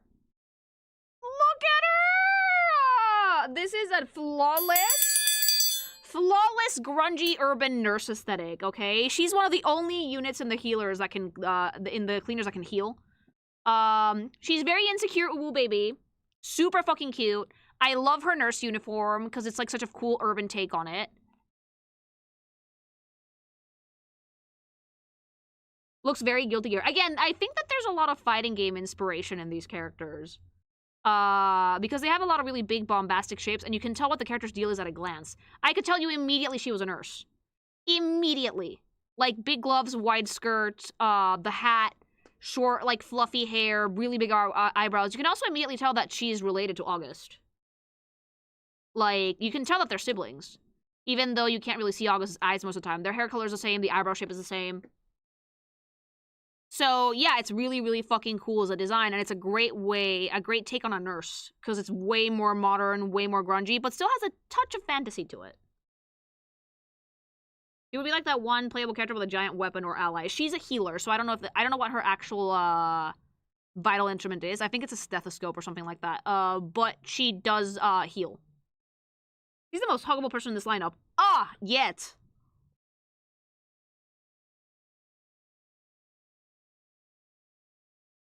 Super fucking cute. Also, you'll notice that everyone on the cleaners has, like, a bag with a hose sticking out of it. You can't walk around, in certain places on the surface in Gachiakuta because it's so polluted, you will literally die of, like, fucking trash poisoning. So they have masks and oxygen attached, usually, that filter stuff out.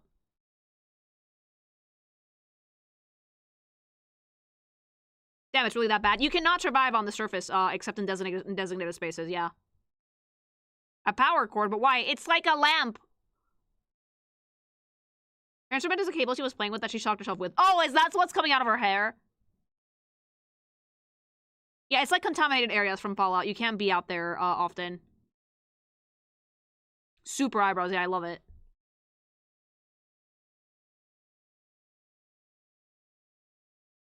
Alright, we're moving to the villains faction. We start with Zodil.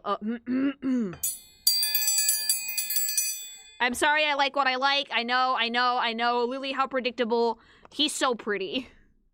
He's so pretty, chat! He's psychotic, but he's gorgeous, okay? Big jacket. Big jacket, okay? And that's like his vital instrument, I think, is the jacket.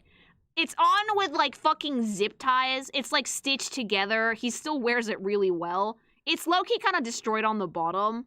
But I like his thing a lot because unlike the cleaners, which is predominantly white with some black accents, the raiders do wear a lot more different colors, and Zodil in particular is a complete inverse of Rudo's color scheme.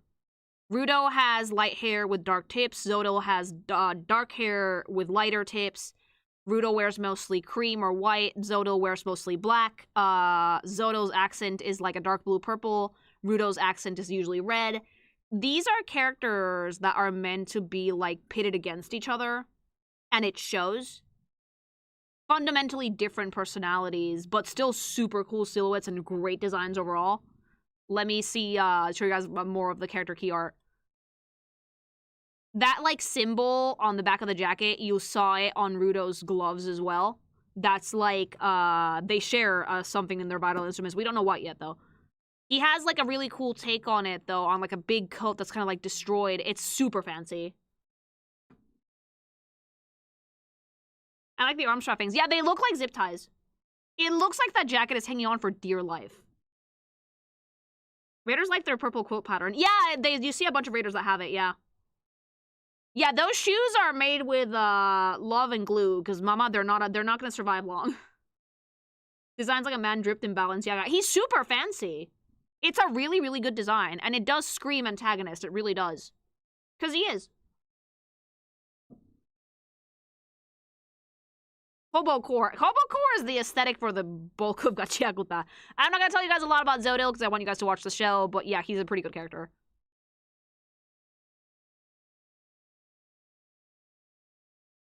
Insanity in a person. Okay, Jabber is... you're gonna see some really unhinged facial expressions on this show. And most of them are gonna be from this guy, okay? Crash Out King! Jabber is super fun. He's a very chaotic character, and he has a very chaotic design. I love the dreads to bits. They're gorgeous. Big purple hoodie. His outfit's kind of ratty. Has like a very much like dead-ass raider or like a thief or a rogue silhouette, which it actually really suits him. The sanest anime character. Is he, though? He's wearing, like, weird loafers, but, like, I love his vibe so much. A lot of jewelry, a lot of silver. It's just a genuinely fun guy. The faces are insane. You're selling me on it more and more. You should watch it. It's a great time. We'll mix it with a bit of hallucinogen, let it seep in, and now he tweaking. He got that ish on, though. Oh, he likes drugs. Okay, like, Jabber is, something. But a very, very fun, very chaotic design. He's one of those characters that, like, he looks a little intimidating, and then he opens his mouth, and it's like, oh my god, shut up! But you should actually take him seriously. Very unhinged. I generally do love what they did with the colors for the Raider, because they're predominantly cool-toned and darker in general than the Cleaners, so it's really, really cool. Oh, he's a junkie. Everybody in the show is a weird type of junkie. I did not watch the dub, actually. I watched the sub, because I am one of those snobs, yes. But... I like the character quite a bit. That dentist must be working overtime. He has the weirdest faces.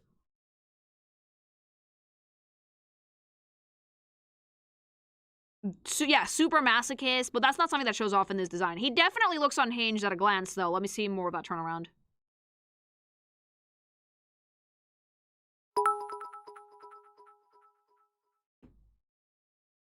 Lily, how much money do we need to give you? So we can actually have the melanin, mommy. Let me watch a bit more of the show or read a bit more of the manga before I decide if I want to draw her. This is the man who rapped an insult in the dub. Oh yeah, he did!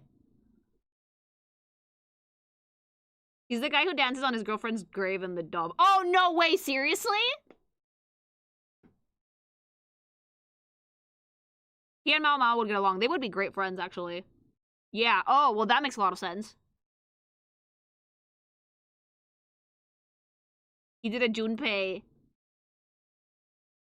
He's just like that. He would dance on his partner's grave, actually. Let me show you guys a little bit more of that turnaround. Hi!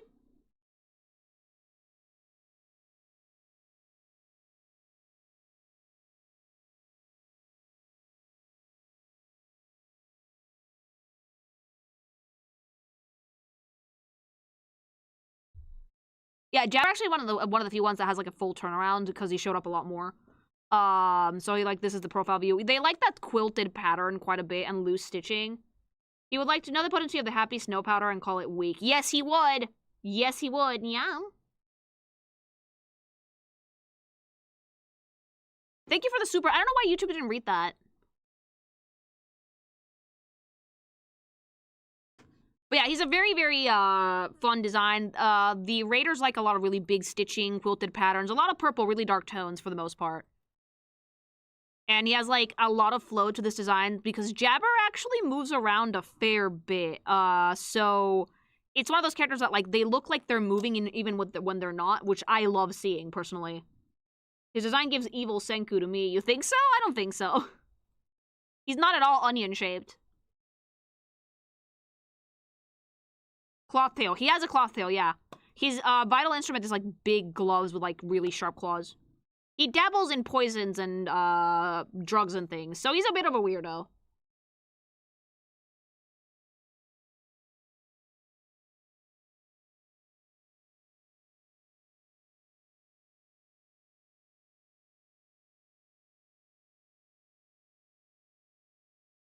Phony, I love her, but she doesn't actually show up in the show a lot. Her power is teleportation. She uses a manhole cover to do it. Again, really cool take on the Raiders uniform being, like, opposed colors to the cleaners.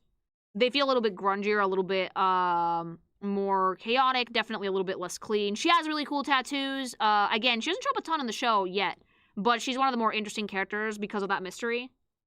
Intense girly. Very, very gorgeous face. She's buff. She has nice tone, actually. Yeah, she does. If you were lugging around the manhole cover, you would be buff too. Have you guys ever tried to lift a manhole cover?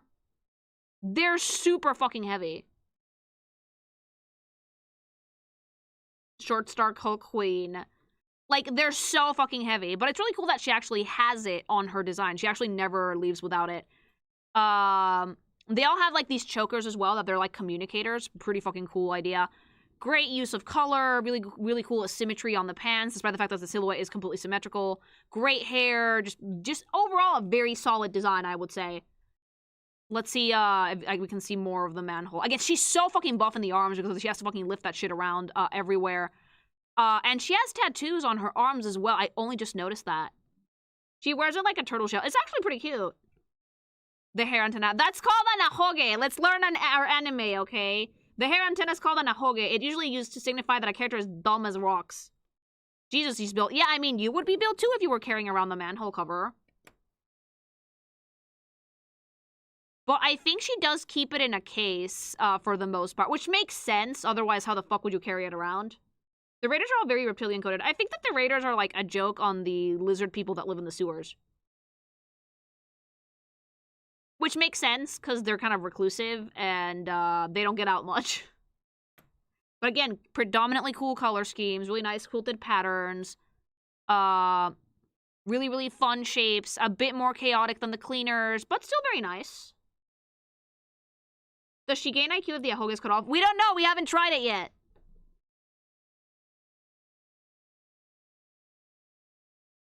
I don't know if we have multiple characters with tattoos. I like that too, because a lot of times Japanese media tends to shy away from it unless it's like Yakuza, because of the history that they have with tattoos. But it's fun to see other authors actually embracing the vibe and being like, no, like, this is an urban, grungy aesthetic. Why would people not have tattoos? Fuck yeah, Gachiakuta. It's such a good show. Yeah, that was Tony, who is not around a ton. Let me preface this by saying... If E-ball, why hot? If E-ball, why hot? Okay? If E-ball, why hot? Norde, I love her to bits. She is one of the most bombastic silhouettes on this show. I hate her already. You would hate her. She is not nice at all, but she has one of the most bombastic silhouettes on the show. Some of the best use of shapes. Amazing silhouette. Great color, still fits into the Raiders uniform. Her vital instrument is a comb. Insane hair and amazing makeup, full lips, which is rare for anime, mind you. The way her fight ends at the end of the season is wild. I love it. It's one of the few instances where you can use gun, but like, a gorgeous design. She is definitely imposing, very, very much so. She has like the nail polish that matches. Like, this girl is serving. Serving pure cunt, chat. It looks like she would claw your eyes out. I like that, though. That 5-head, though. I mean, part of her weapon works with her hair, so that's why she keeps it up in that really big pony. I love the 50,000 hair clips that are still very nicely organized on her head. Love the giant puffy sleeves, the big pants that look almost like a skirt, the giant, like, purple sash. Like, mama, it's such a flawlessly good design for a girly pop. It's just a great silhouette. Well composed. You can tell what her deal is immediately. You can clock her personality in 2 seconds. It's just really fun to see, okay? She's mothering. Gag. Ugh! Big head, though. Gag. A lot of the girls in Gachiakuta have, like, itty-bitty waists. But the way that, like, the artist plays with silhouette is very commendable. Because a lot of people are kind of afraid of it. I like to keep my anatomy a little bit more realistic, personally, because I do not say for work. But I think that in this day and age, you should not be afraid to play with silhouettes. Stylize the body, make it insane, have fun with it. So long as it doesn't look completely deformed, you'll be fine. If Frieza was human, this would be it. A little bit, yeah.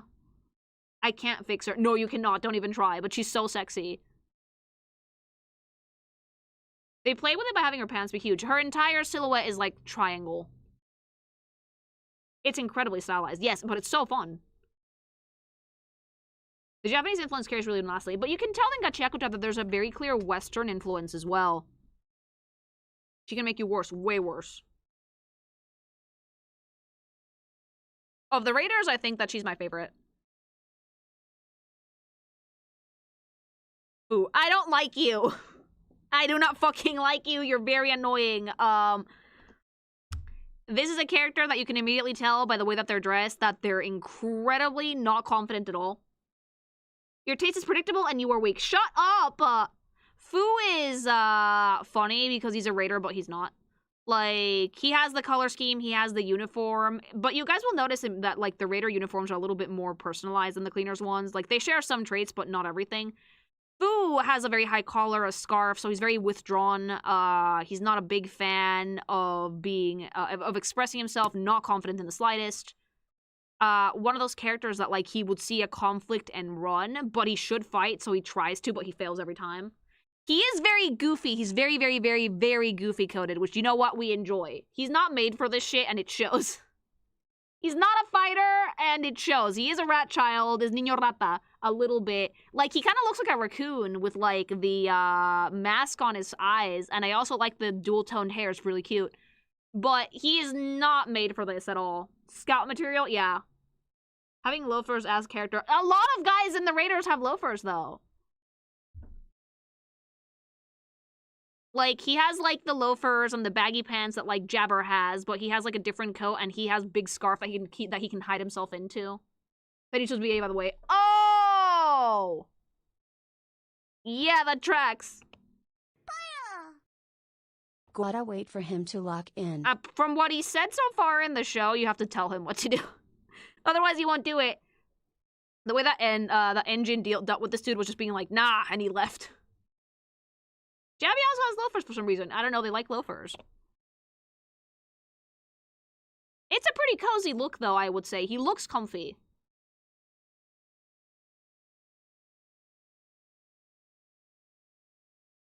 And then, Bundus, who is just... Remember when I told you guys that that shape language is a thing when character design is considered? Square! A square is a square is a square. I have never seen a more sturdy fucking character in my life.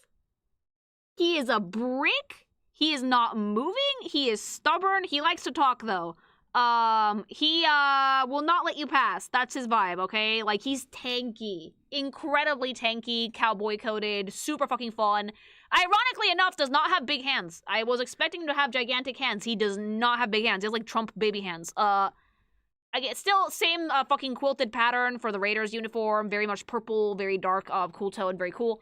But the cool thing about Bundus is the design language, is the fucking shape language on the character, which is just square as fuck. He's very Texas. He's very Texas coded, yeah. Like, he has, like, 6 hands. He has, like, 6 hands, but, like, they're part of his vital instrument. Like, why does that hat look like he's made out of paper? Because it's a really weird silhouette. The only round thing on him is his pauldron. Yeah, he's very square otherwise. But there's nice repetition on his outfit because there's, like, circles everywhere. One of the ones with the least unhinged facial expressions. Yeah, he's pretty chill, believe it or not. And he's also one of the characters with the most experience. Most cleaners, like, are in their 20s or 30s, but Bundus, I think, is in, like, his 50s or 60s. Let me see some turnarounds. Why do we have little baby hands? Actually, it's funny because, like, he doesn't have baby hands. His hands are actually well proportioned to his body. But since every other guy in Gachiakuta has had gigantic hands, you can't really tell. He's like 44, apparently. He looks a bit older than 44. He's way more willing to talk things to. Yeah, he likes information. Like, the thing that he enjoys is information. He likes experience. I think it's his clothes. His jacket is huge. And even on the back, it's super square-coated. The little veil on the hat, oh my god, energy. He's seen some things, yeah, he has.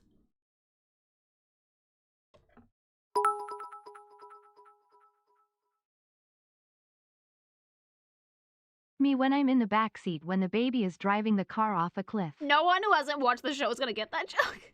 Also, in case it's not obvious, he is missing an arm. He's like he's like, what's his name from 14?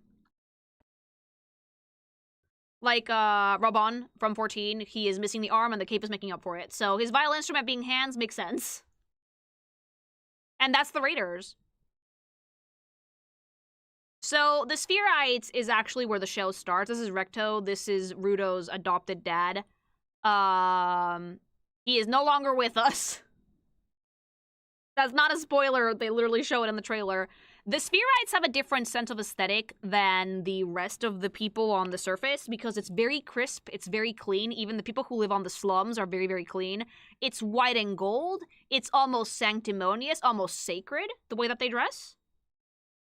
And so that's why it feels like they're from another different fucking dimension entirely. Like, the sphere is in the sky, so it's not polluted at all. People can actually live there with no problems. It's not that dirty. It's like a normal city.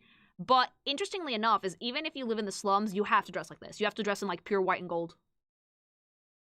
Anime dad hairstyle? Yeah.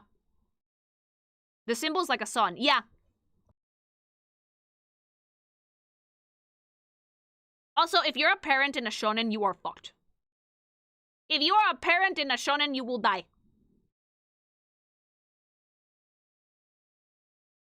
Do all of these characters make you use nightmarish faces, man? Yes, they do! Yes, they do! The author enjoys this. Dad parents, syndrome. Yeah, and he's not, Rudo's real dad, mind you, but, like, he raised him, basically, so... I love the core theme that the people who literally live in the trash hellscape are happier than the surface dwellers because they formed a tight-knit community and support each other without judgment. Oh yeah, they're very judgy on the sphere, and they throw away everything. Like, these people on the sphere are the people that, like, are like, oh, my Labubu's paint chipped, and they throw it in the trash. Rudo hates that, by the way. Rudo likes trash because he likes to fix things. He's like a bit of a junk rat in that sense. So he's very happy with the cleaners because they actually use trash to their advantage. But people on the sphere throw away everything after, like, one use. It's super wasteful. They also have, like, these, like, ribbed sweaters underneath the big jackets, which are also very, very cool. Very warm-toned clothing in general. Gold, white, orange. And very flowy silhouettes. I hate rich people. This is literally just the rich people. Even the people in the slums are, like, they think they're better than you if you're, like, on the surface. But to them, they think that everyone on the surface is this. And this is Chiwa. I don't like you. I'm not gonna be mean to the child, but I don't like you. And again, those, like, really cute gold accents, very nice, floaty, rounded out shapes. It's very soft. Very, very, very soft. Bitch. Yeah. I like how I'm like, I don't like you. My chat immediately, bitch! Destroy that child. I hate her. Like... Unhinged chat. Needy Sekai where person realizes they in shonen when the birth MC. Oh god, no. And then it's like, how do I avoid my fate? Thank you. Like, I like these outfits a lot, though, because they look very soft. So, these outfits actually look pretty expensive. She's also from the slums, mind you. They look expensive because the fabric looks really heavy and it looks like it drapes really well. So, unlike a lot of the cleaners and stuff, which look like regular people clothes, even rags, the Spherites outfits have a lot more volume and weight to them. They look like they have lining. They're definitely warmer, because if you're up in the sky, it's probably not going to be that, it's probably going to be pretty chilly. So they have a different sense of weight to them, but they're still very, very pretty. But I hate her!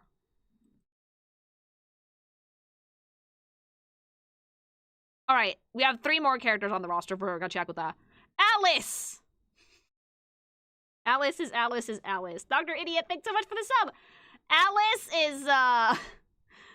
is a lady, mind you. Alice is a lady, she is a doctor, if you couldn't tell. And fun fact, she is August's grandma.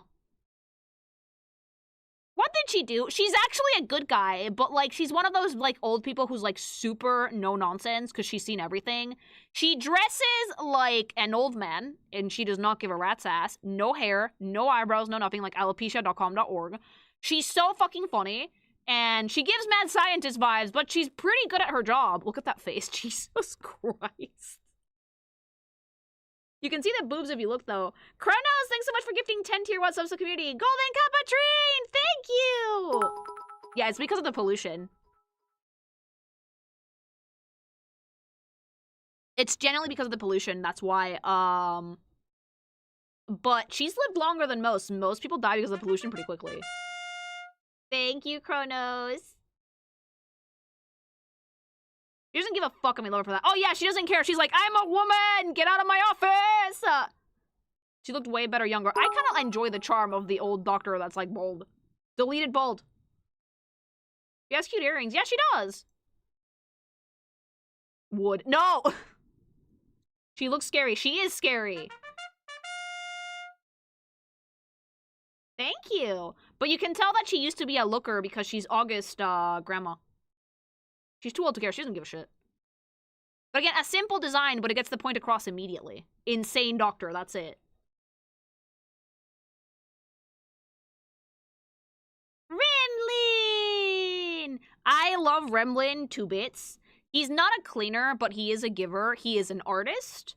And he can use that pen to make spells for people. Which basically means that anything he draws can happen. But usually only used once. It's a pretty fun design. It's kind of like a ridiculous child, like 50 scrunchies, a ton of color, mismatched socks. Very kid-coded, big t-shirt, his choker. He's very goofy. I think that Remlin has one of the most heartwarming scenes in the show. You guys should go watch the show. If I can convince at least one person to check out Gachiakuta out, I will be happy today. He's a good bean. He just likes jokes. So sometimes he plays jokes on people and it kind of backfires massively. He has cat mouth. He's a very smug child, okay? But he's a good bean, and he feels like a good bean. He looks like a good bean. He's very expressive, like, has, like, big scrunchy, keeps his hair out of his face. He's always painting. So he's, like, the lead artist where he lives, if that makes sense. He inherited that title. I like how colorful he is. He's, like, one of the few characters that have a decent chunk of saturation in their color scheme for the show. Because most people don't. And it's just very cute. Their abilities like Minecraft enchantments. Oh yeah, dead ass. Like if you get an enchanting table in Minecraft, that's what this kid can do. He's incredibly talented, by the way. I think he's like a year or two younger than Rudo is. But the cool thing about the kids in Gachiakuta is that they feel like kids. Like a teen feels like a teen, and a kid feels like a kid.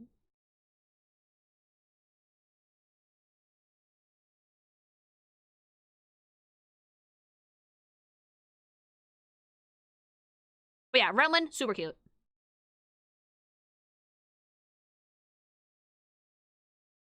The last character here is definitely not the least. Where's my stick?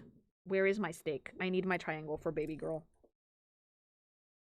Where is my stick? I lost the stick! Where'd I leave you? Hold on, I have to find my triangle stick, because I think I, like... Where did you go? Oh, it's under my... Oh. Anyway. Last but absolutely not least. Amo! Amo is the cutest character in the show. She is a fan favorite. Her story is so fucking sad. So fucking sad, but she's so sweet. I think that she has a thing for Rudo in the manga. I hope that she's okay. She's super sad. So Amo is also a giver, and you will notice something quirky about her boots in a second. But Amo is a very sad character. I can't tell you guys a ton about her story because I don't want to spoil things, so I want you guys to watch it. Nobody in chat ruin it! Nobody in chat ruin it. Amo's a little unhinged, but she's very pretty, okay? And she has a very unique set of powers. The thing I like about Amo, though, and if you've watched the show, I actually learned this recently, that is actually her childhood dress. Fun fact. She's had that dress since she was a kid, but it's kind of like destroyed now. She dresses very skimpy, but she's a pretty innocent character as far as all things considered. She has an insanely cute hairstyle and also a great use of color, amazing silhouette. But the key element for Amo's design is actually her boots. Let's see if she has a side profile so I can show you guys why.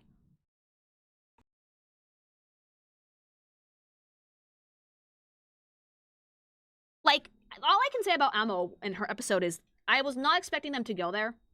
And they went there. And you know what? I really admire them for it. Anime very rarely delves in topics like this, and they did it in a really, really good, tasteful way. It definitely hit super hard. Her story is so sad. You absolutely feel for her. And I'm really glad that the show decided to leave that in. Because it's not something that most animes would be willing to talk about. Are we not going to talk about the leg piercings? No, ow. That only made me love him more. I adore this character for so many reasons. She has great eyes, so she kind of looks like a goat. But let me show you guys her boots. Notice something interesting about her boots is that she has the same symbol as Rudo and as Bad Guy Rat Daddy. So the boots are part of a set. Amo does have them as part of a set. They're much bigger on her than most people. And yeah, like Amo's thing is that she's very much a neglected child. Someone who's very childish personality-wise, and it shows in her look. So, like, she's wearing a childhood dress that she never really threw away. She's built her outfit up for herself as, like, out of rags. She looks like a doll. She likes to be very, very cutesy. She's very girly. She likes to talk about romance. This is someone who had a completely stunted childhood. Watch the show. I can't tell you guys why. And it shows in the design. It's definitely cutesy and girly, but it's the type of, like, sexy. It's the type of skimpy that feels wrong, and that's on purpose. This is a type of character that, like, she's dressed kind of slutty, but it's supposed to make you uncomfortable, if that makes sense. I do believe that she gets an outfit change eventually, but this is what she starts out with. And yes, it is purposely super slutty, and yes, you should feel weird looking at it. She's very doll-coded. There is a reason for that. Watch her episode. She is my favorite character in the show. She's absolutely stunning. Gorgeous character, gorgeous girl, gorgeous design, super sad story. The best written character in the show.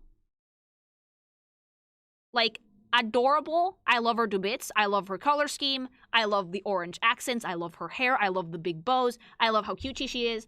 But her story will make you sad, and it might leave you with, like, your jaw on the floor when you're done watching it. And I do want you guys to watch it, because Jesus Christ. Apparently their gender are supposed to be ambiguous, and is It referred says to a it's a kid guy without in any the particular Japanese gender. subs.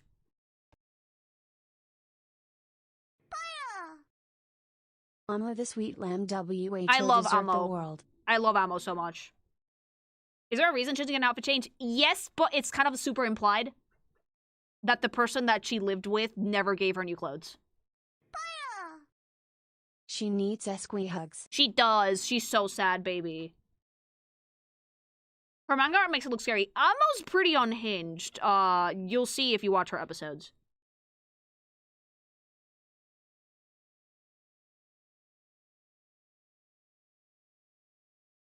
And that's it for the characters, but let me show you guys the rest of the website so you guys can see how fucking cool it is.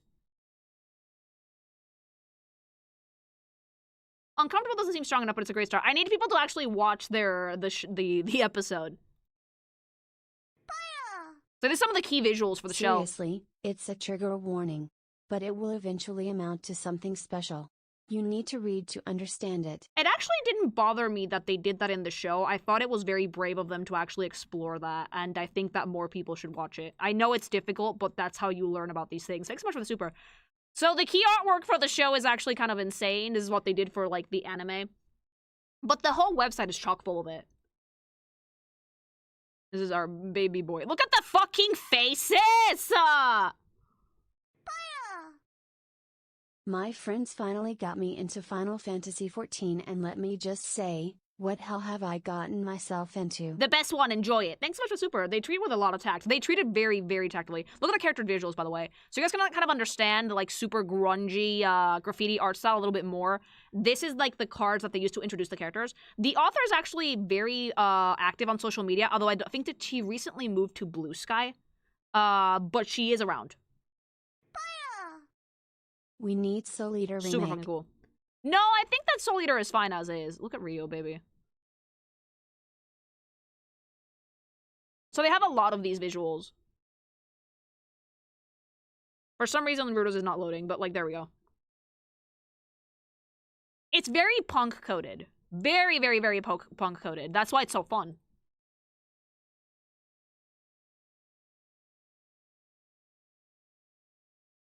I wonder if they made one of these for Amo. She deserves one! Yeah, hobo punk, hobocore. There she is. Baby girl clothes. Baby girl clothes. Although, like, genuinely, I know why she's dressed like this and it makes me so sad. Recto as well.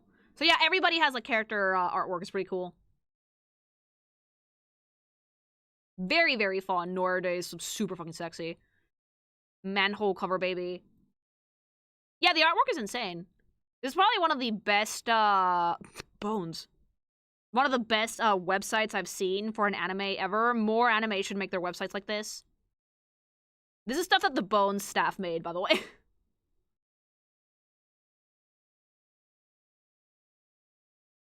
Child. Baby girl. I think Amo is the character that gets the most fan art in Gachiakuta because the community loves her. Oh, that's, by the way, that's Kaiju Baby.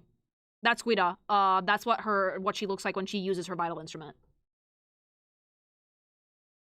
The little chibis are so cute. And notice how they put Amo with Ruto. Baby. Jabber! That's like Ruto's main face. He's always angry.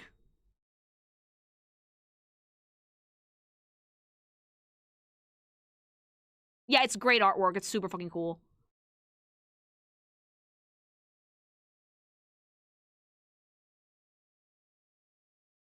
And they also have, like, their fan art section and stuff, too. Very, very nice.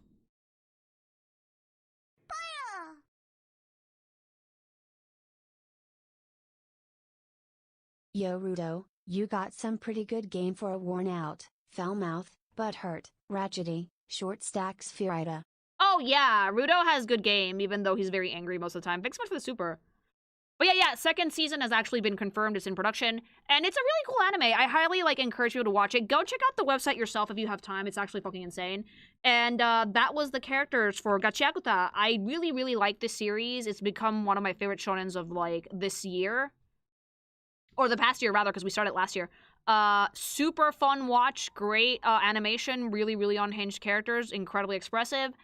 And great character designs overall. You guys know I love that to bits. And I think that Gachiakuta is just really, really fun overall. And very... you can tell what the personality is immediately. Very on theme. Really cohesive.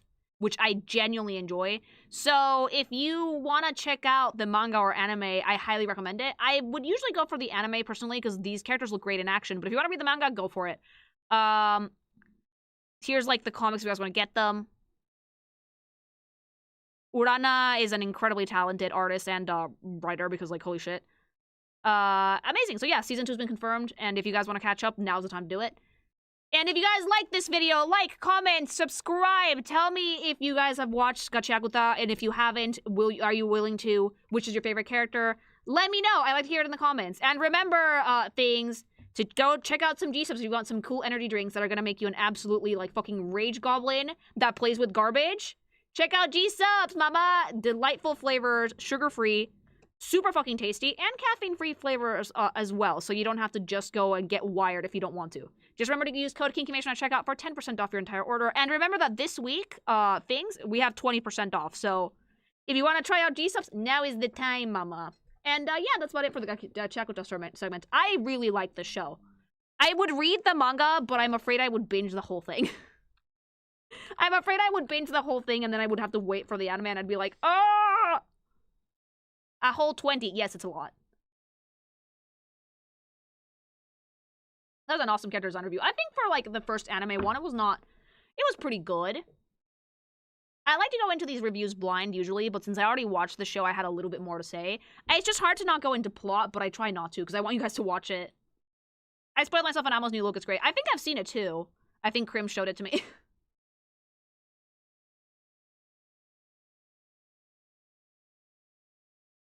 Like, Sharky bombards me with Amo pictures constantly. So I see a lot of art of her, because people love her. She's a very, very good character. It was fun. We can chat for a bit longer.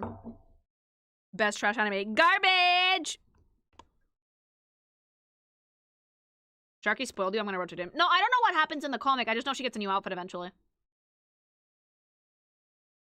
The manga doesn't have a lot of context after the anime. The next season might catch up completely. Expect this season to take, like, at least a year. If you're gonna spoil it already, but oh well. No, you trust me. I didn't spoil anything. You'll see if you fucking watch the show. Do 100 Girlfriends next? Absolutely not. I'm not touching the fetish anime, thank you. Even which makes me sad because I like the art style.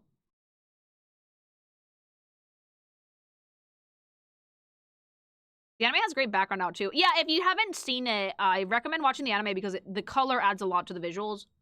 And it really helps with, like, that really cool punk grungy aesthetic that they have. Peak trash. Amazing trash! It's very genius that the other sexy female designs are stuff that the characters are choosing to wear, but Amo has had less choice in her look. Yeah! But again, we should not be talking too much about Amo because I don't want to spoil it for people. I would say do Dandadan, but there's a lot of characters that haven't been animated yet. Dandadan is a very small cast, so I might wait a little bit on that one.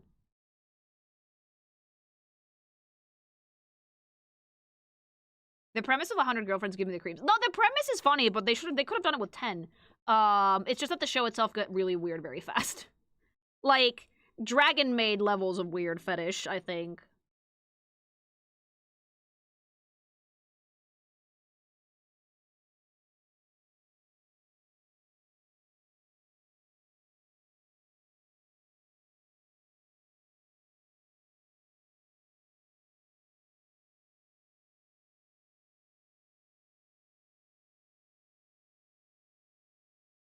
I'm trying to not read Dandadan for the same reason, because I would binge read everything. I have no self-control.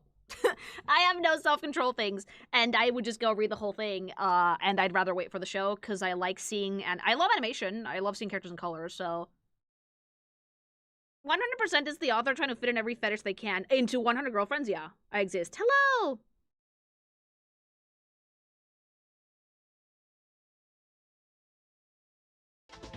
The anime has such a cool style. Yeah, it's very fun. Like, it's definitely a more unique shonen in terms of look. Any other animes that you think of reviewing? I want to do My Hero, but I'm gonna have to section it because there's so many characters there. Golden Kamuy could be fun as well. We need to finish it first. We're almost done.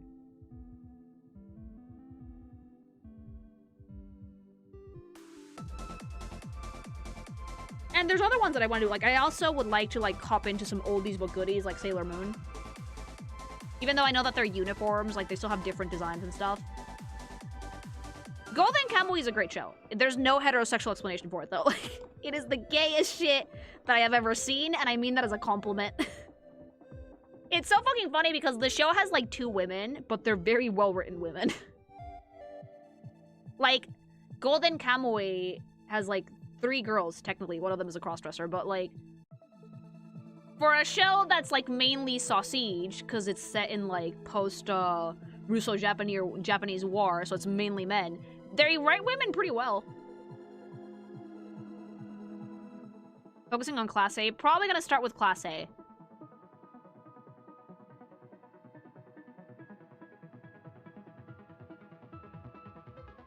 Have you tried out Pretty Cure? No, I haven't. I like Magical Girls, but I've never seen Pretty Cure. Like, I saw Tokyo Mew Mew when I was younger.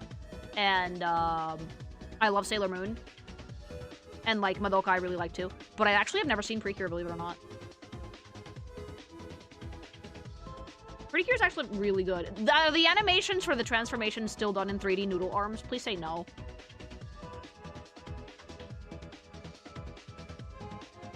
Oda considers it his one true competition.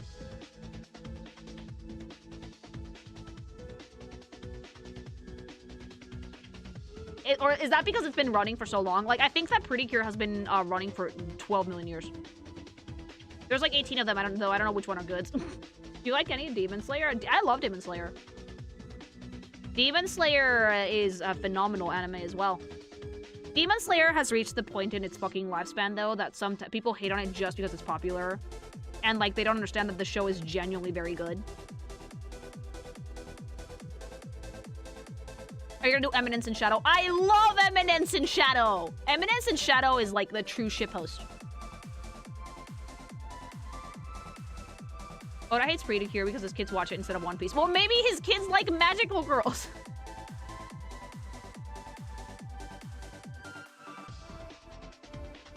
Bye-bye. Yeah, maybe his kids like magical girls. What about that, Oda? Dr. Stone would be really fun, too. Dr. Stone is also close to ending as well. When is it ending? Like, fall this year?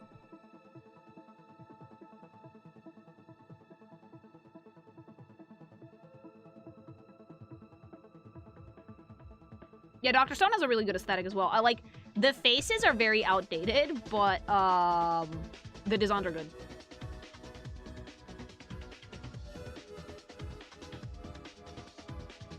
Would you do some reincarnated as a slime or shield hero? I do like shield hero a lot, actually.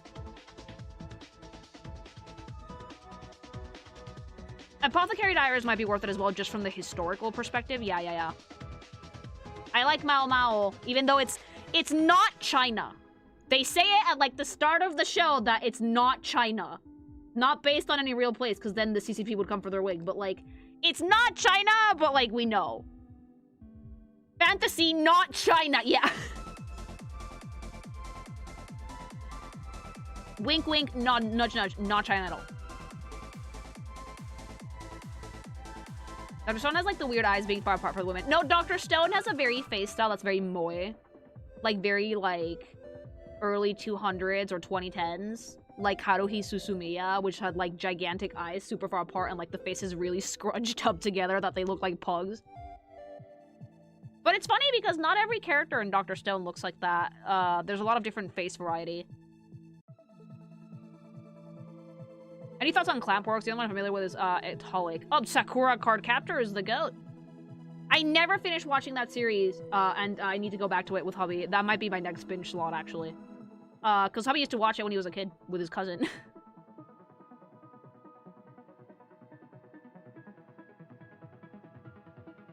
Who's your favorite character in Shield Hero, Lily? Ooh. I think I like Theo the best, like the chicken.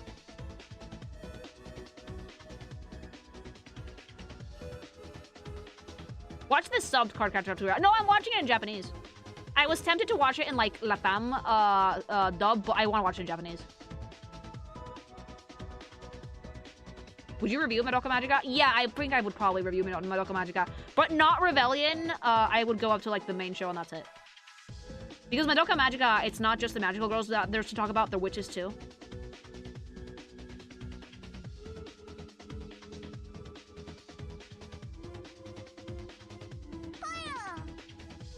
I would love for you to do more Cape Stuff comic art, kinda like your Marvel rivals but with the comics. Like all the costumes Batman or Superman had. I mean, Cape Stuff is actually pretty fun to review. When it comes to DC, I need to find a good way to go through it, though, because Marvel Rivals is very helpful in the sense that everything is in one place and a very cohesive art style. Thanks so much for the super. Did you see that time I got reincarnated as a slime, Lily? No.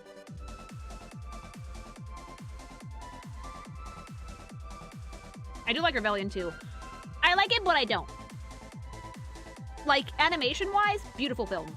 Gorgeous. But they ruined the message of the show. It, like, completely undermined everything that the show originally did for Madoka and Homura's characters. It destroyed Homura's character, and it just kind of, like, invalidated everything that she went through. That's why I didn't really like the writing for it. But the animation was dope.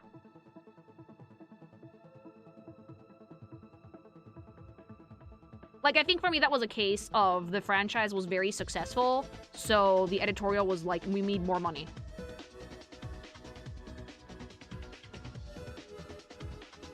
At least to me, it seems very transparently like we want more money, not so much we want to keep the series going, because when you're willing to, like, fucking destroy the original message that you had, it sends a message, you know?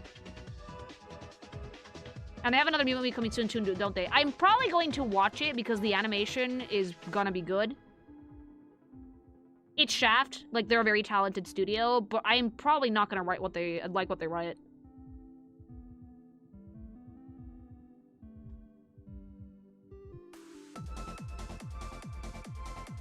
Believe it or not, it happens a lot with Shaft. Like, Bakemonogatari, the first season is really good, but then it gets really weird.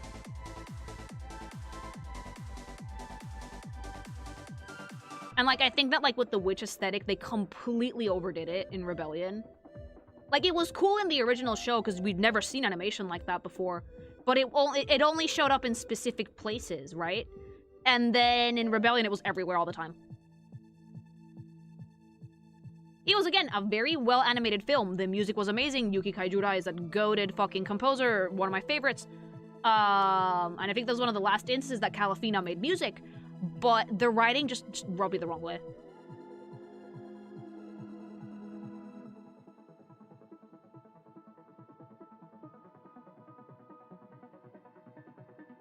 Were you on Overwatch, Refugee 2, Marvel Rivals? Neither, actually. I have never really played Overwatch, and I don't play much of Marvel Rivals.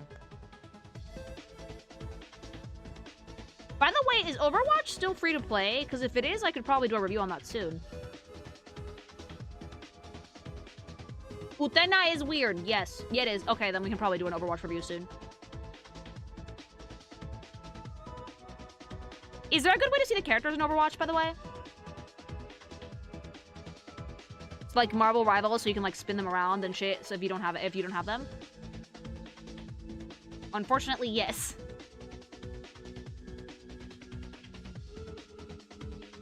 Good, because that makes my job a lot easier.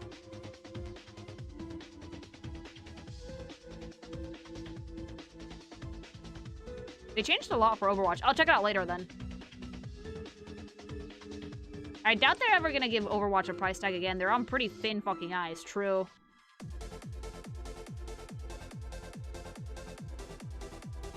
Skins, not so much. I care about the base cast right now.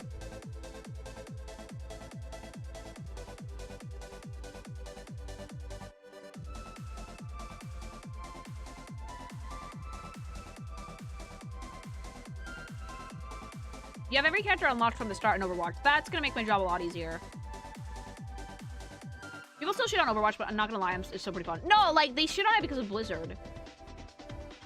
I thought you already know the designs. I've never reviewed them. I know some of them. I've seen a porn of a lot of them, but I've never reviewed them.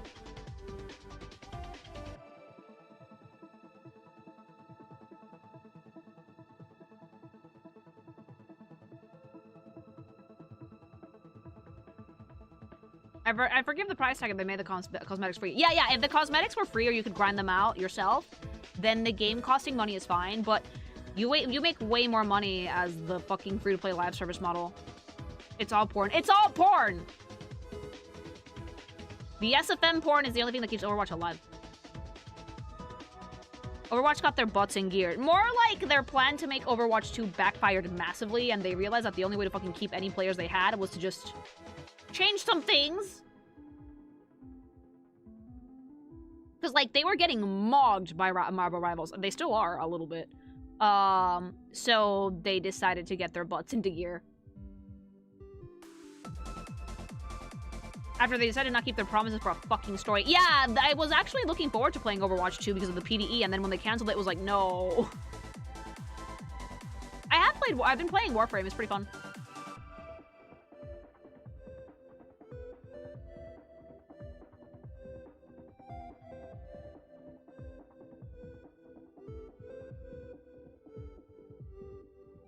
We've all seen the porn. At this point, the characters are more porn stars than whenever their actual jobs are. True.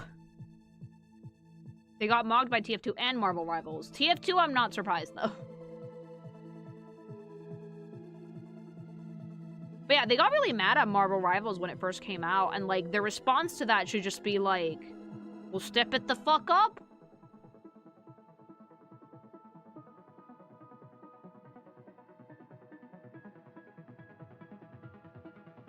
My change of Rivals keeps balancing the game like it's a gacha. They're not treating it like a gacha, are they? You can buy the skins.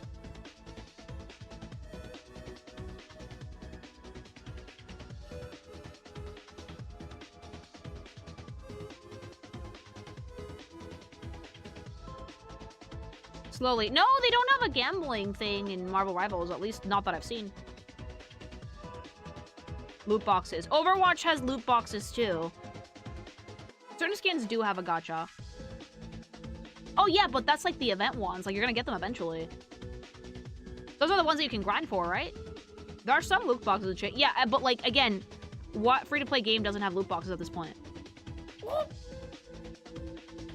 Lemur Ninja, thanks so much for the sub. Thank you.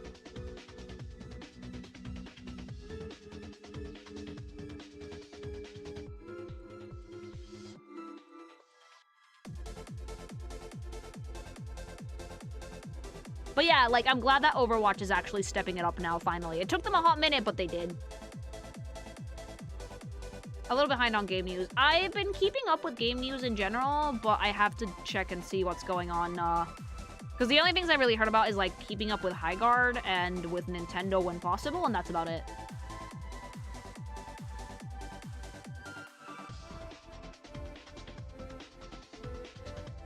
Like, I heard about the Microsoft thing, but I'd have to look into it, because I'm not, like, that well-versed when it comes to, like, Xbox's things.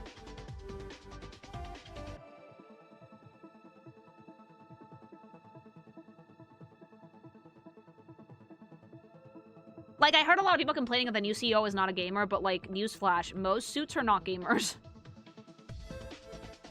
Like, most CEOs are not gamers, so I don't know why that's relevant. Oh yeah, Wilson, that video's already out on YouTube. Where you been?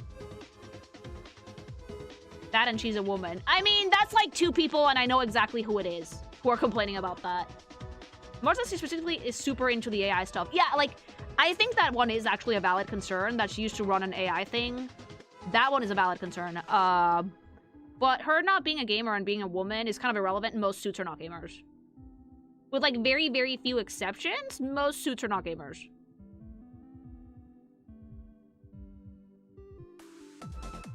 I also saw a little bit of, racism, because she's Indian, which does not surprise me. I have a question. Ask, my child. People are complaining because she's, like, an AI exec. Yeah, that is actually cause for concern, yes. DLs are money chasers that don't know jack about shit. Truth! Speak it louder for the people in the back. Apparently what she said about her plan, it did not scream, we'll put AI into everything. That's a good thing, though, right?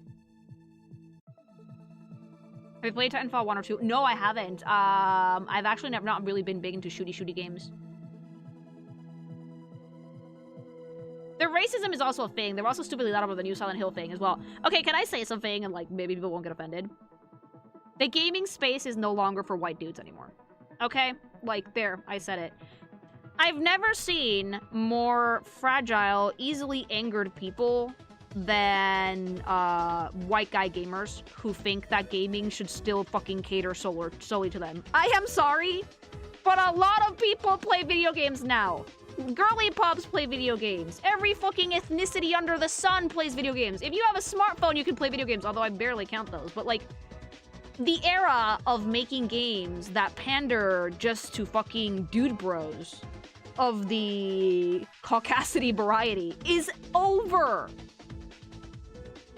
Okay? Over. It hasn't been a thing for, like, a decade and a half. Like, we need to, like, fucking get over ourselves and stop thinking that gaming is gonna go back to being that, like, that teeny tiny baby bubble that it used to be. Like, hyper-specific for one group of people. It's bigger than Hollywood. Gaming makes more money than Hollywood. Let that sink in. Like, was it ever a thing? Yes, it was. Yes, it actually was. I think that, like, the less butthurt you get about it and the more you, like, take a deep breath and accept that, like, you're not gonna like every game out there and that's okay, the less miserable you're gonna be.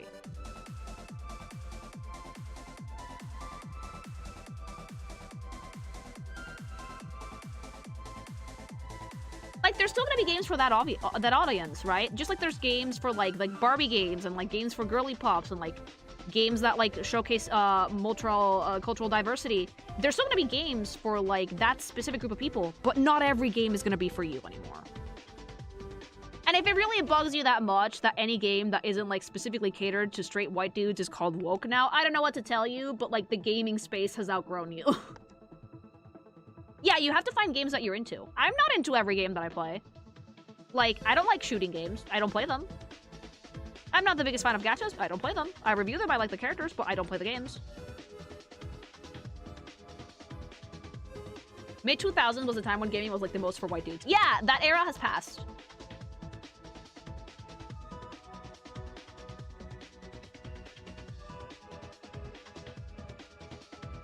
I guess I want to see a game that caters to a specific niche because some people love that stuff. Yeah, exactly. Like, gaming has become such a gigantic industry that expecting all of it to cater to one specific group of people is insane.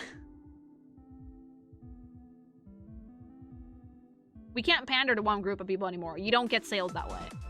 You should still try and make stuff gamers want, of course, but you can't just pander to one group anymore.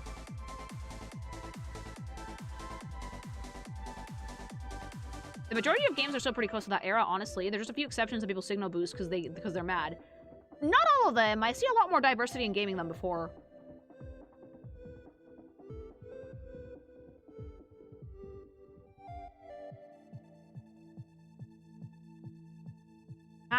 That's always true, but some people don't want to accept it. I think that, like, the more you realize that there's gonna be games that, like, are made more for you, and there's games that not every game is for you, the happier you'll be. I'm not asking, shooty games to cater more to my preferences. I just don't play those. Yeah. Does your model have lore? Yeah, I have 2 comics that I made for it, but they're not safe for work. They're both on my Patreon. Patreon.com/KikiMation. If you guys ever want to, like, read the lore behind Lilygoth, behind this character, there's 2 comics for the pink thing over on Patreon. Because they all stay up there, mama.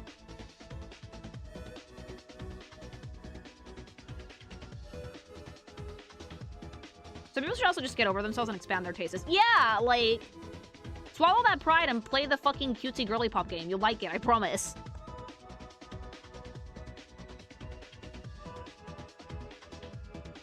Like, I play a lot of games that I normally would not be into because I want to experience different art styles and different types of art. Do I always like it? Not really. Sometimes I don't, but, like, at least I'm glad I tried. Patreon is weird lately. The zip files are not opening. That might be on your computer because I do try them on mine and it always works.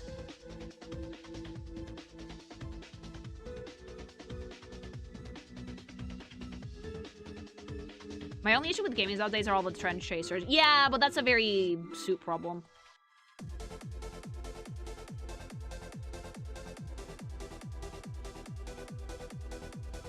It's a media thing in general. They tend to trend chase a lot. I really want more games that were, like, made for, like, one specific type of person. Those always seem like the most fun to me. They are fun.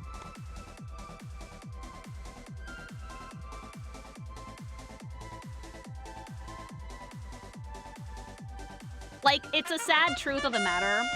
Oh! I agree gaming has been bigger than ever to appeal to more demographics, but gaming as a whole still feels niche, where gamers, regardless of what you are, is somewhat still ostracized. It is, like, it's even not big games like Overwatch or Genshin are unknown to some chatters. Yeah, like, there are people who are very, like, the normies don't play games. They don't play games. Thanks so much for the dono. And, like, it's a sad truth that most media is bad. Like, of most media, about 70% of it is gonna be slop. Like, look at anime. Every season has, like, 30 to 40 shows, and only 5 or 6 of them are good.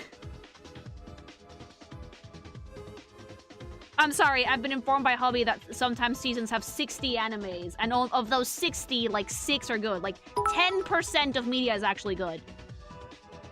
By the way, thanks for the stream, it was a lot of fun. Oh, thank you, Kronos, and thanks so much for the bits, that's so sweet. Thank you.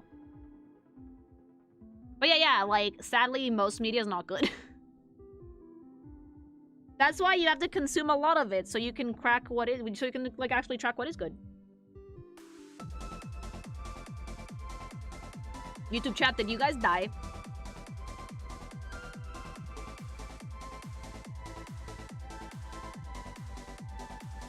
YouTube every time! Hold on, let me revive them. I need to give YouTube CPR.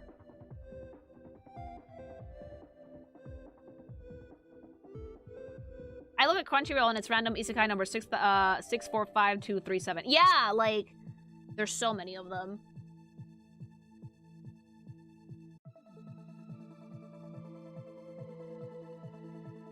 YouTube chat is so weak. YouTube chat needs to get buffed a little bit. It's been like every day this week. No, it hasn't it. The streams are getting to the point that there's so many people hanging out that it just cannot handle it. How do you design for design reviews? Is it picking from recommendations or a vote on Patreon, Discord? No, I usually pick them myself. Based on like what I'm feeling in any particular moment. Sometimes I see something that happens to be being talked about, or something's relevant at the time and I focus on that. Sometimes it's something that I'm very interested in. And sometimes it's a suggestion from hubby or someone in the audience.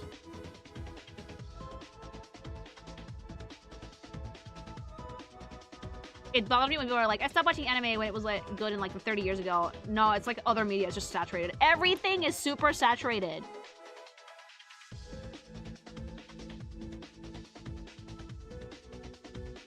Like 20 years ago was also full of slop. Let me break it down. We just remember the good shit.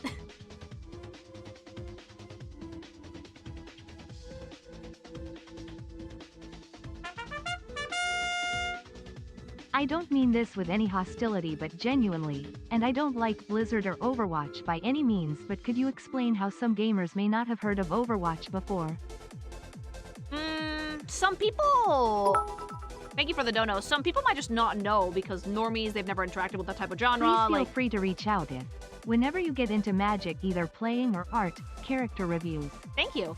Like, there's people who only play, like, FIFA, for example. There's people who have, like, one game that they play and that's it. Like, the multifaceted gamer is actually pretty rare. Like, most gamers play, like, 1 or 2 games a year, and that's it.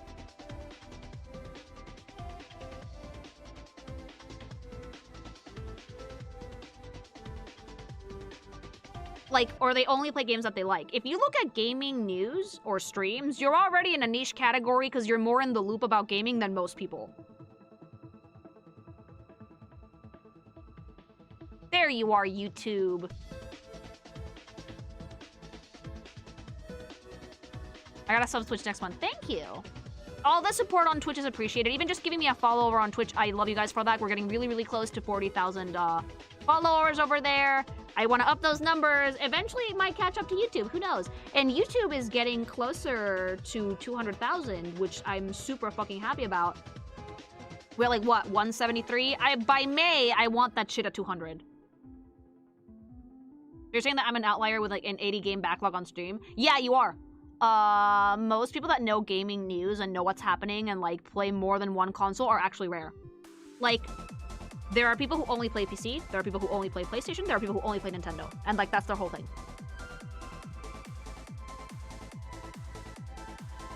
Next play button. That one's 1 million! They made the play button tiers really difficult to fucking get. Get greedier, up those numbers. I do want to up those numbers. I want everybody to know about me.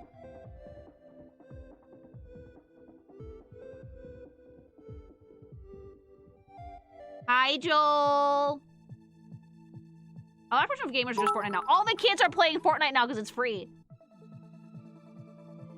Like, even putting myself in the super egocentric and selfish headspace of certain other straight white dudes, I feel like the appeal of getting more varieties of waifus should massively outweigh the "it's no made for me" different thought types process. of ass. I don't Variety get is it. the spice of life. I agree. Yeah. Father is here, yeah. Dad is here. Hi, Dad. Yeah, I am gonna play Xeno at some point. I just want to get more ahead with Warframe.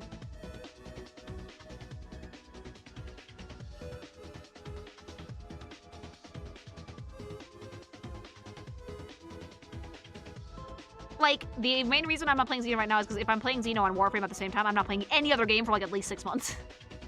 Yeah.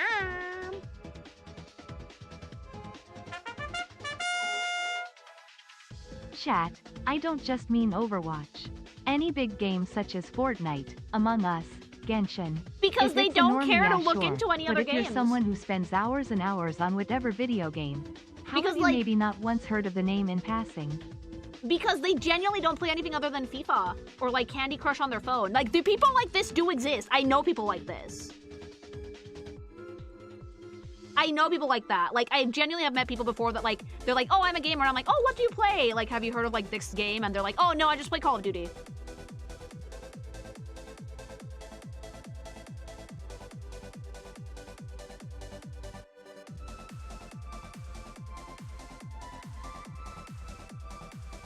Like, look, the normal gaming experience, that's unfortunately the average person. Exactly! Joel just said about thank you, Dad. Like, the normal gamer experience is you ran across one game, or 2, or 3, and you like it, and that's all you play. Like, already looking at gaming news, looking at what's gonna come out, watching the Game Awards puts you in a very specific niche. Most people are like mono gamers. If I went to the streets of my town, I will give $100 $100 to whoever tells me an Overwatch character name. I won't find a single person that knows. Yeah, no, it's very, very niche.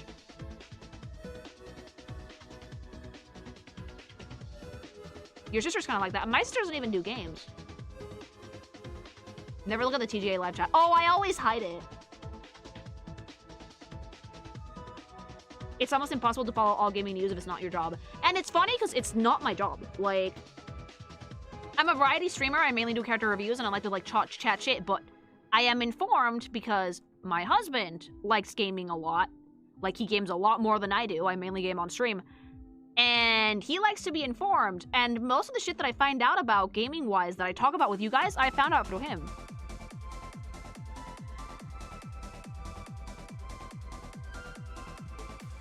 There's like 2 channels that I watch for gaming news. I have a few.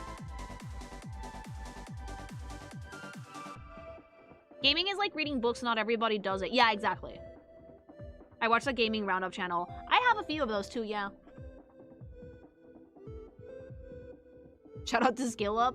I've heard of Skill Up, yeah.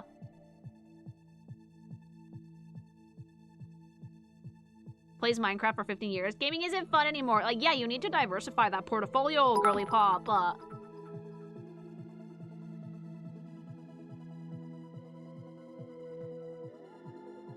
Have you ever considered playing Sucker Got Love, the Eldritch dating sim? Maybe someday, but those are not games that are very easy to stream because they're very, like, reading heavy. And I need to pay attention.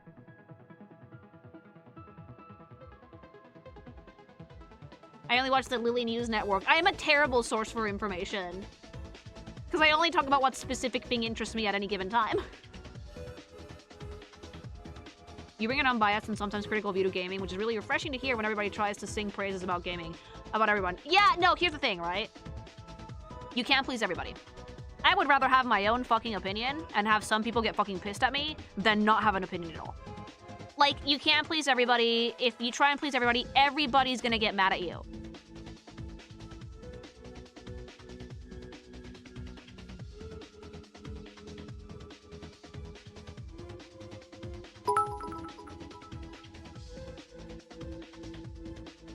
I am one of those multi-platform gamers. I do welcome more diversity in games, but what I cannot tolerate is bad writing. You are literally me, I agree completely. Also, like...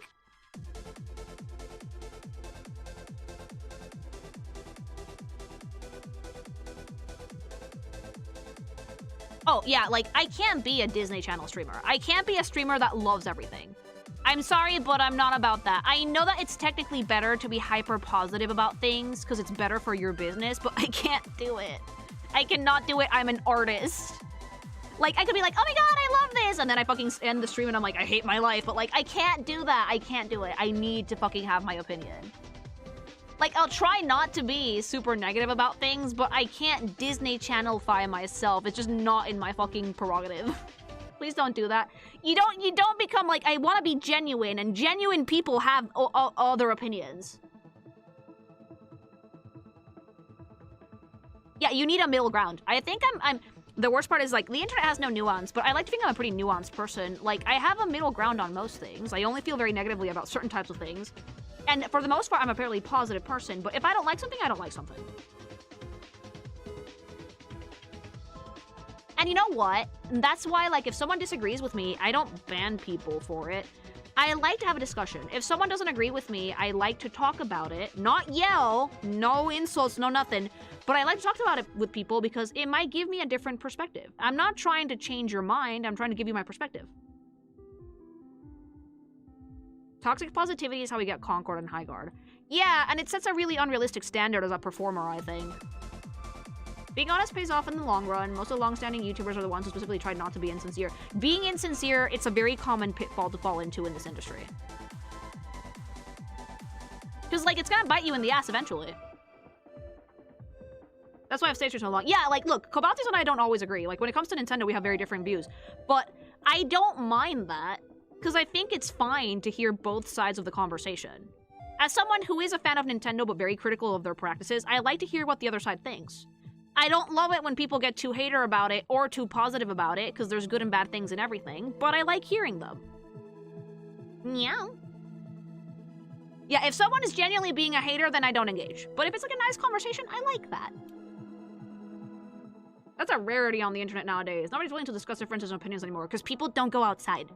I go outside and I talk to people, and if you go outside and you talk to people, you tend to be more nuanced about things. Also, I have a pretty good support system. Like, I don't live alone.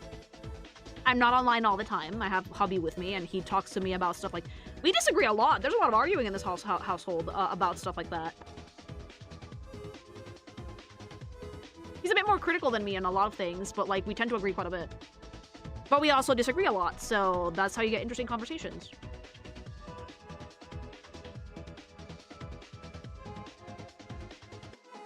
I wish more people had that mindset, because there's, like, no nuance.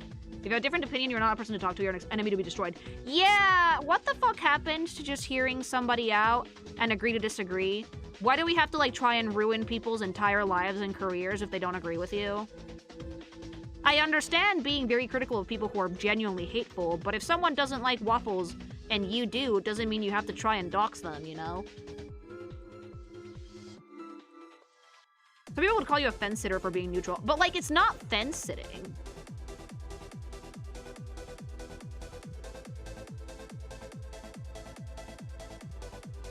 Fence sitting is trying to please both sides. I'm not trying to do that. I respect you and chat have a civil discussion about this. Thank you. Excluding FIFA, Madden, COD gamers, Yeah. I presume the point, in a good way, have their own bubble circles of news. Yes, they Still do. applies to all other gamers. Hence why Xenoplayer may not heard of Fortnite. Yeah, exactly, exactly. Like, everybody has, like, their own circle.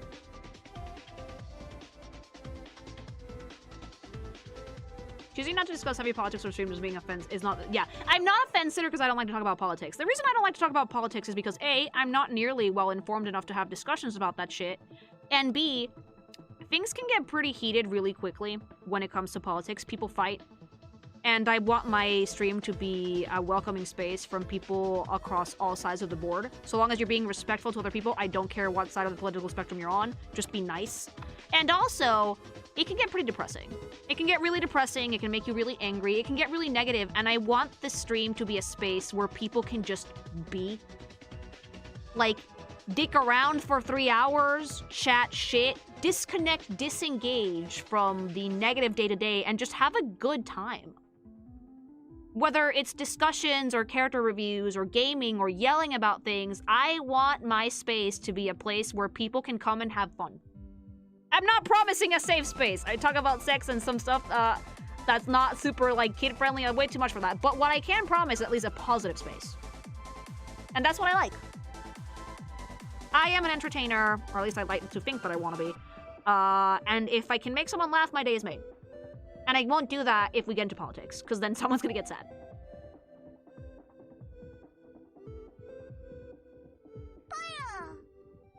TF2 to love isn't the same without Conquered to hate. Exactly. Thank you. I love your streams. Thank you. Yeah, not that kind of safe. Because, like, here's the thing. I don't shy away from difficult conversations. I just think that politics don't really have a place in my stream. Nyam. Hi. Just chatting shit before stream ends. Yeah, so long as you're not hurting people's feelings, you can do whatever you want. Or physically, or emotionally, or anything, really.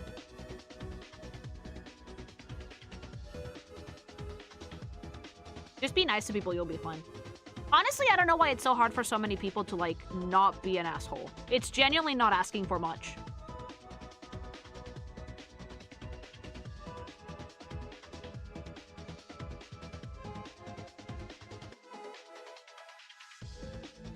You literally, like, lose nothing for being nice to people. Ego. Is it an ego thing? Is it that people, like, think that they need to be right or, like, their entire existence is destroyed? Some people think that they're right and they need to correct you. Like, you can try and correct me if you're fine, but you're not changing my mind if I don't agree with you.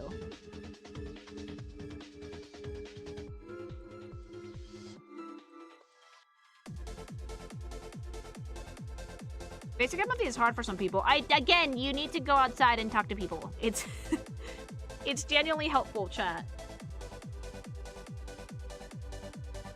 More like people weren't bullied enough. Like, you say that, but adversity does give you a lot of character growth. Like, I was bullied. I had a hard time when I was a kid. It gave me quite a bit of empathy. People do need to go through adversity. And it's a good thing that they don't, but it's kind of needed for character development, isn't it?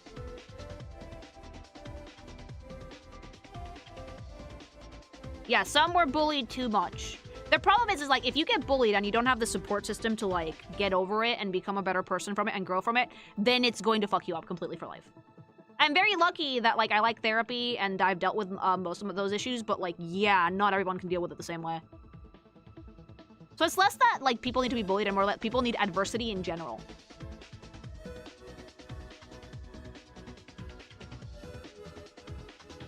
My Twitter profile, I rarely go near the shadow zone that is politics. Oh, if you take a step in, like, if you look at the shadow zone is gonna be in your timeline.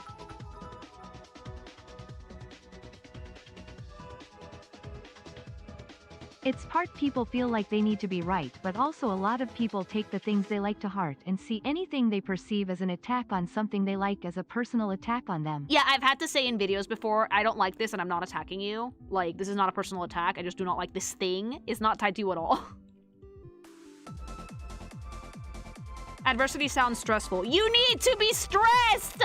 Okay, like, oh god, like, you need that.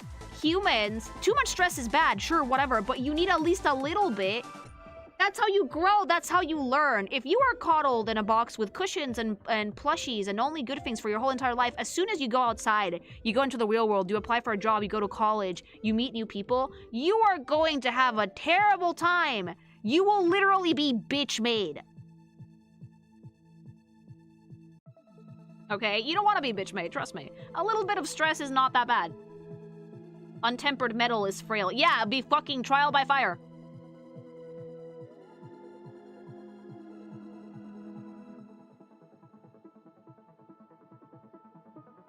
I have more cortisol than red cells in my bloodstream since uni. I don't need more stress. I mean, you're fine. I meant people who think that you can live your life without being stressed out. That's kind of impossible.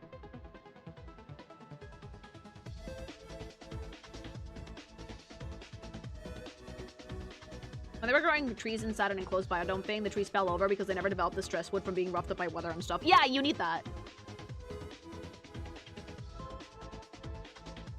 What about rich people? Rich people are the prime example that when they're, like, confronted with real-life problems, they either throw money at the problem or they get hit in the face.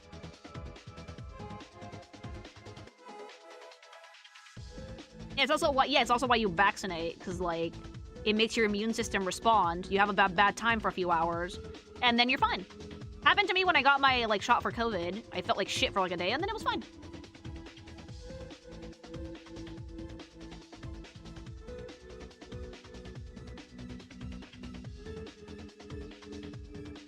You just a part of life. And then after that, you don't get like shit for it. Yeah, exercising is stressing out your muscles, like, strategically, so they can get stronger. Like, stress is good. Vaccination is free adversity without the trauma. Yeah, you're gonna feel like shit for a few hours and then you're gonna be fine. The COVID shot made me sleep for a few hours. I got a fever, but, like, it passed pretty quickly. And, like, the worst part is that the vaccine doesn't prevent it, it just makes it not that bad. Like, you're less likely to get long COVID if you've been vaccinated.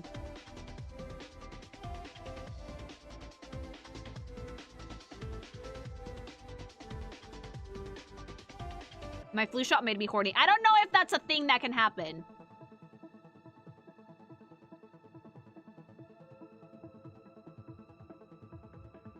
The COVID shot took me out for a day. It took me out for, like, a whole night. I slept like shit, and then I had to catch a flight. I literally flew back home by myself for the first time ever. I thought I was hungover. No, it was the COVID shot. Because we went out drinking with friends beforehand. We were in Miami. So I got my COVID shot, and then I went back home. And I flew by myself for the first time ever. And I felt so shit. And I thought I was hungover, and I was like, wait a minute, I got the COVID vaccine yesterday. Whoops. A week and a half from hell for the shot. How strong is your immune system? When your immune system is strong, you have a more adverse reaction, fun fact. The COVID vaccine made me have an out-of-body experience at work the next day. It was weird. Yeah.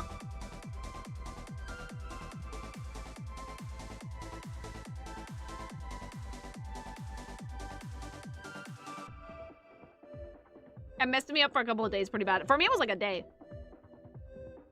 I'm very tanky. Oh, damn. Okay, yeah, no, if you have a very strong immune system, you will have a hard time with vaccines because your body's going to put up more of a fight.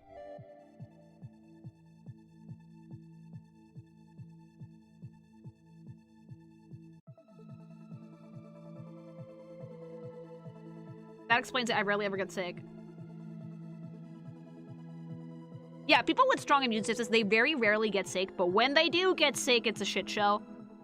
Like, poor hubby has a pretty strong immune system. When he does get sick, he gets, like, fevers. He's, like, sickly Victorian child. But he gets sick, like, once every 3 years. I get sick, like, at least once or twice a year. I sleep it off for, like, a day, and then I'm fine.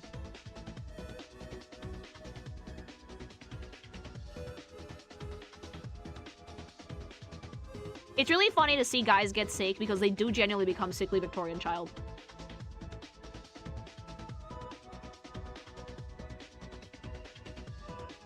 Why do you think that you get sick? I think that people get sick because you get sick because your immune system is fighting off bacteria. Without the symptoms of getting sick, you would get overwritten by something and die. Your immune system is also kind of stupid, though. That's why allergies exist.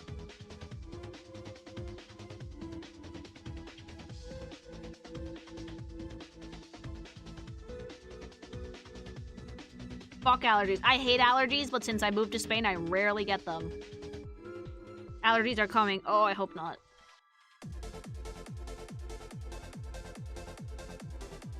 What are we doing lies? Oh, we had a little baby character review, so we're just chatting shit for a little bit before stream ends.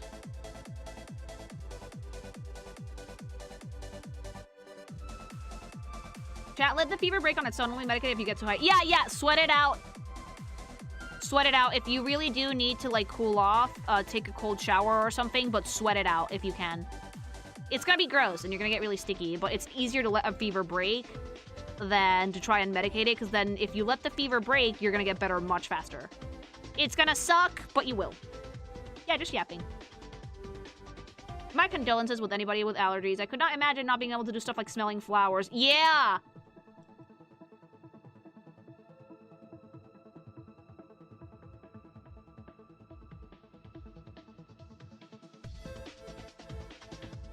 I love cold showers. I can't do it. I need lava.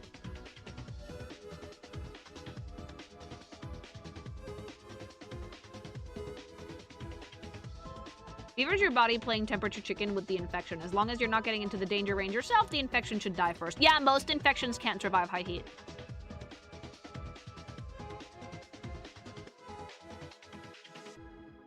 But yeah, but usually if you keep your temperature up for long enough, the virus dies and then the body just cools down on its own.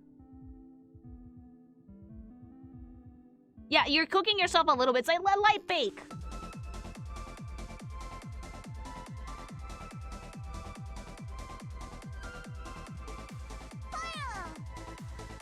I have an allergy to birch pollen. This has also made me react to stone fruits like peaches and cherries despite not actually being allergic to them. You might be allergic to them then, even if it's just a little bit. Thanks so much for the super.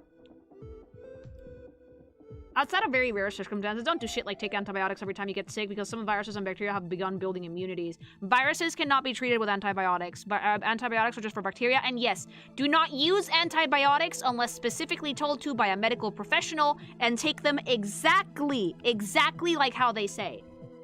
Don't fuck with antibiotics, seriously. If you have to take an antibiotic every 12 hours, that is every 12 hours on the dot, okay? And for as many days that they say, no more, no less.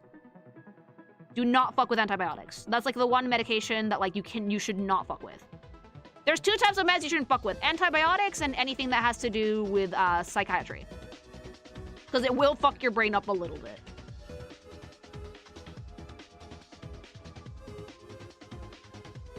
Yeah, and if you have questions, just call your doctor. And don't drink alcohol on antibiotics. My sister did that once and she puked for like 2 days straight.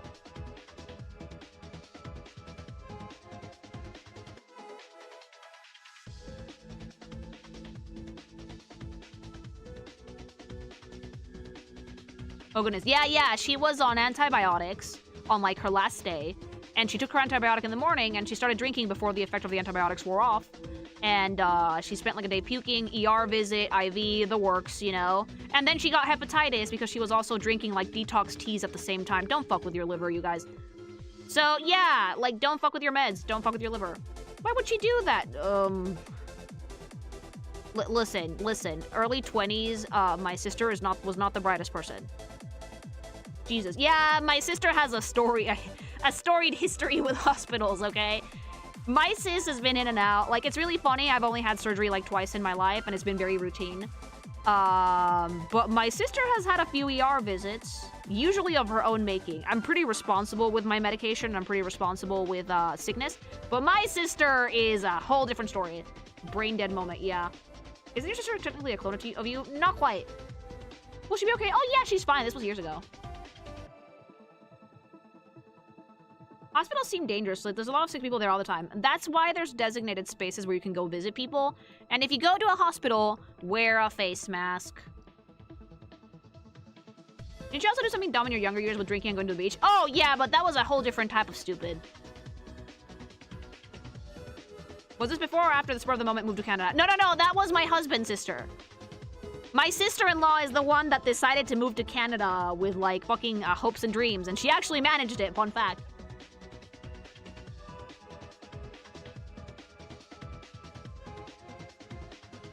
Yeah, sis-in-law also pukes a lot, but, like, that's because she gets motion sickness really easily. Could not be me. Like, I am not a pukey person, thank God. Didn't you also do that? No, I had a plan when I came to Spain. I had a whole-ass plan, mama. I had a plan, I had a place to stay, I had a job. All my paperwork was in order, and I got hubby's paperwork in order, too. No, I'm a planner. I wouldn't just go. Is she still in Scott Pilgrim Land? My sister-in-law? Yeah, she is.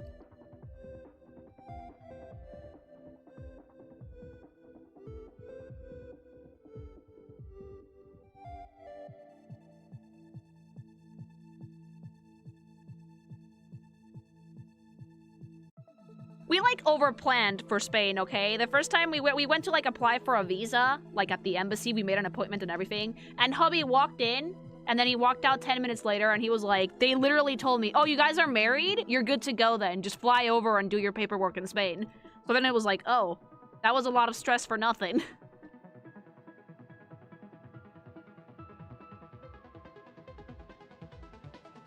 Yeah, so I'm an overthinker.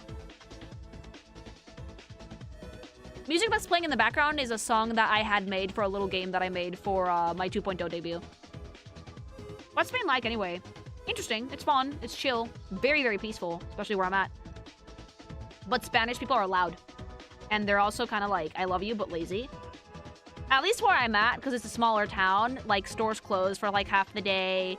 You can't do anything on Sundays. Whenever there's like a religious holiday, everything is closed. Like, it baffles me. How is Spain? Chill. Weather has been improved drastically. Have you gone to the Highlands, Silent Hill part of Spain? When I was younger, yes. But I haven't been back to Asturias in quite a while. I want to take hubby.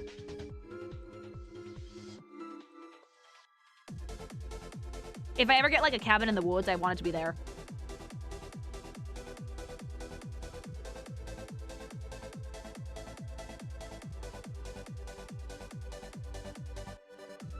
Alright, chat. It's been lovely to yap, but I got a jet. I will see you all tomorrow for the Sonic comic character review, okay? Have a wonderful evening, everybody. You guys are the best. Thanks so much for hearing me yap about Gachiakuta for like an hour and a half. And yeah, I'll see you all very, very soon. Alright, bye. Love you, bye-bye. Go get gsupps. Use the code 20% off this time around, okay? Bye. Love you, bye.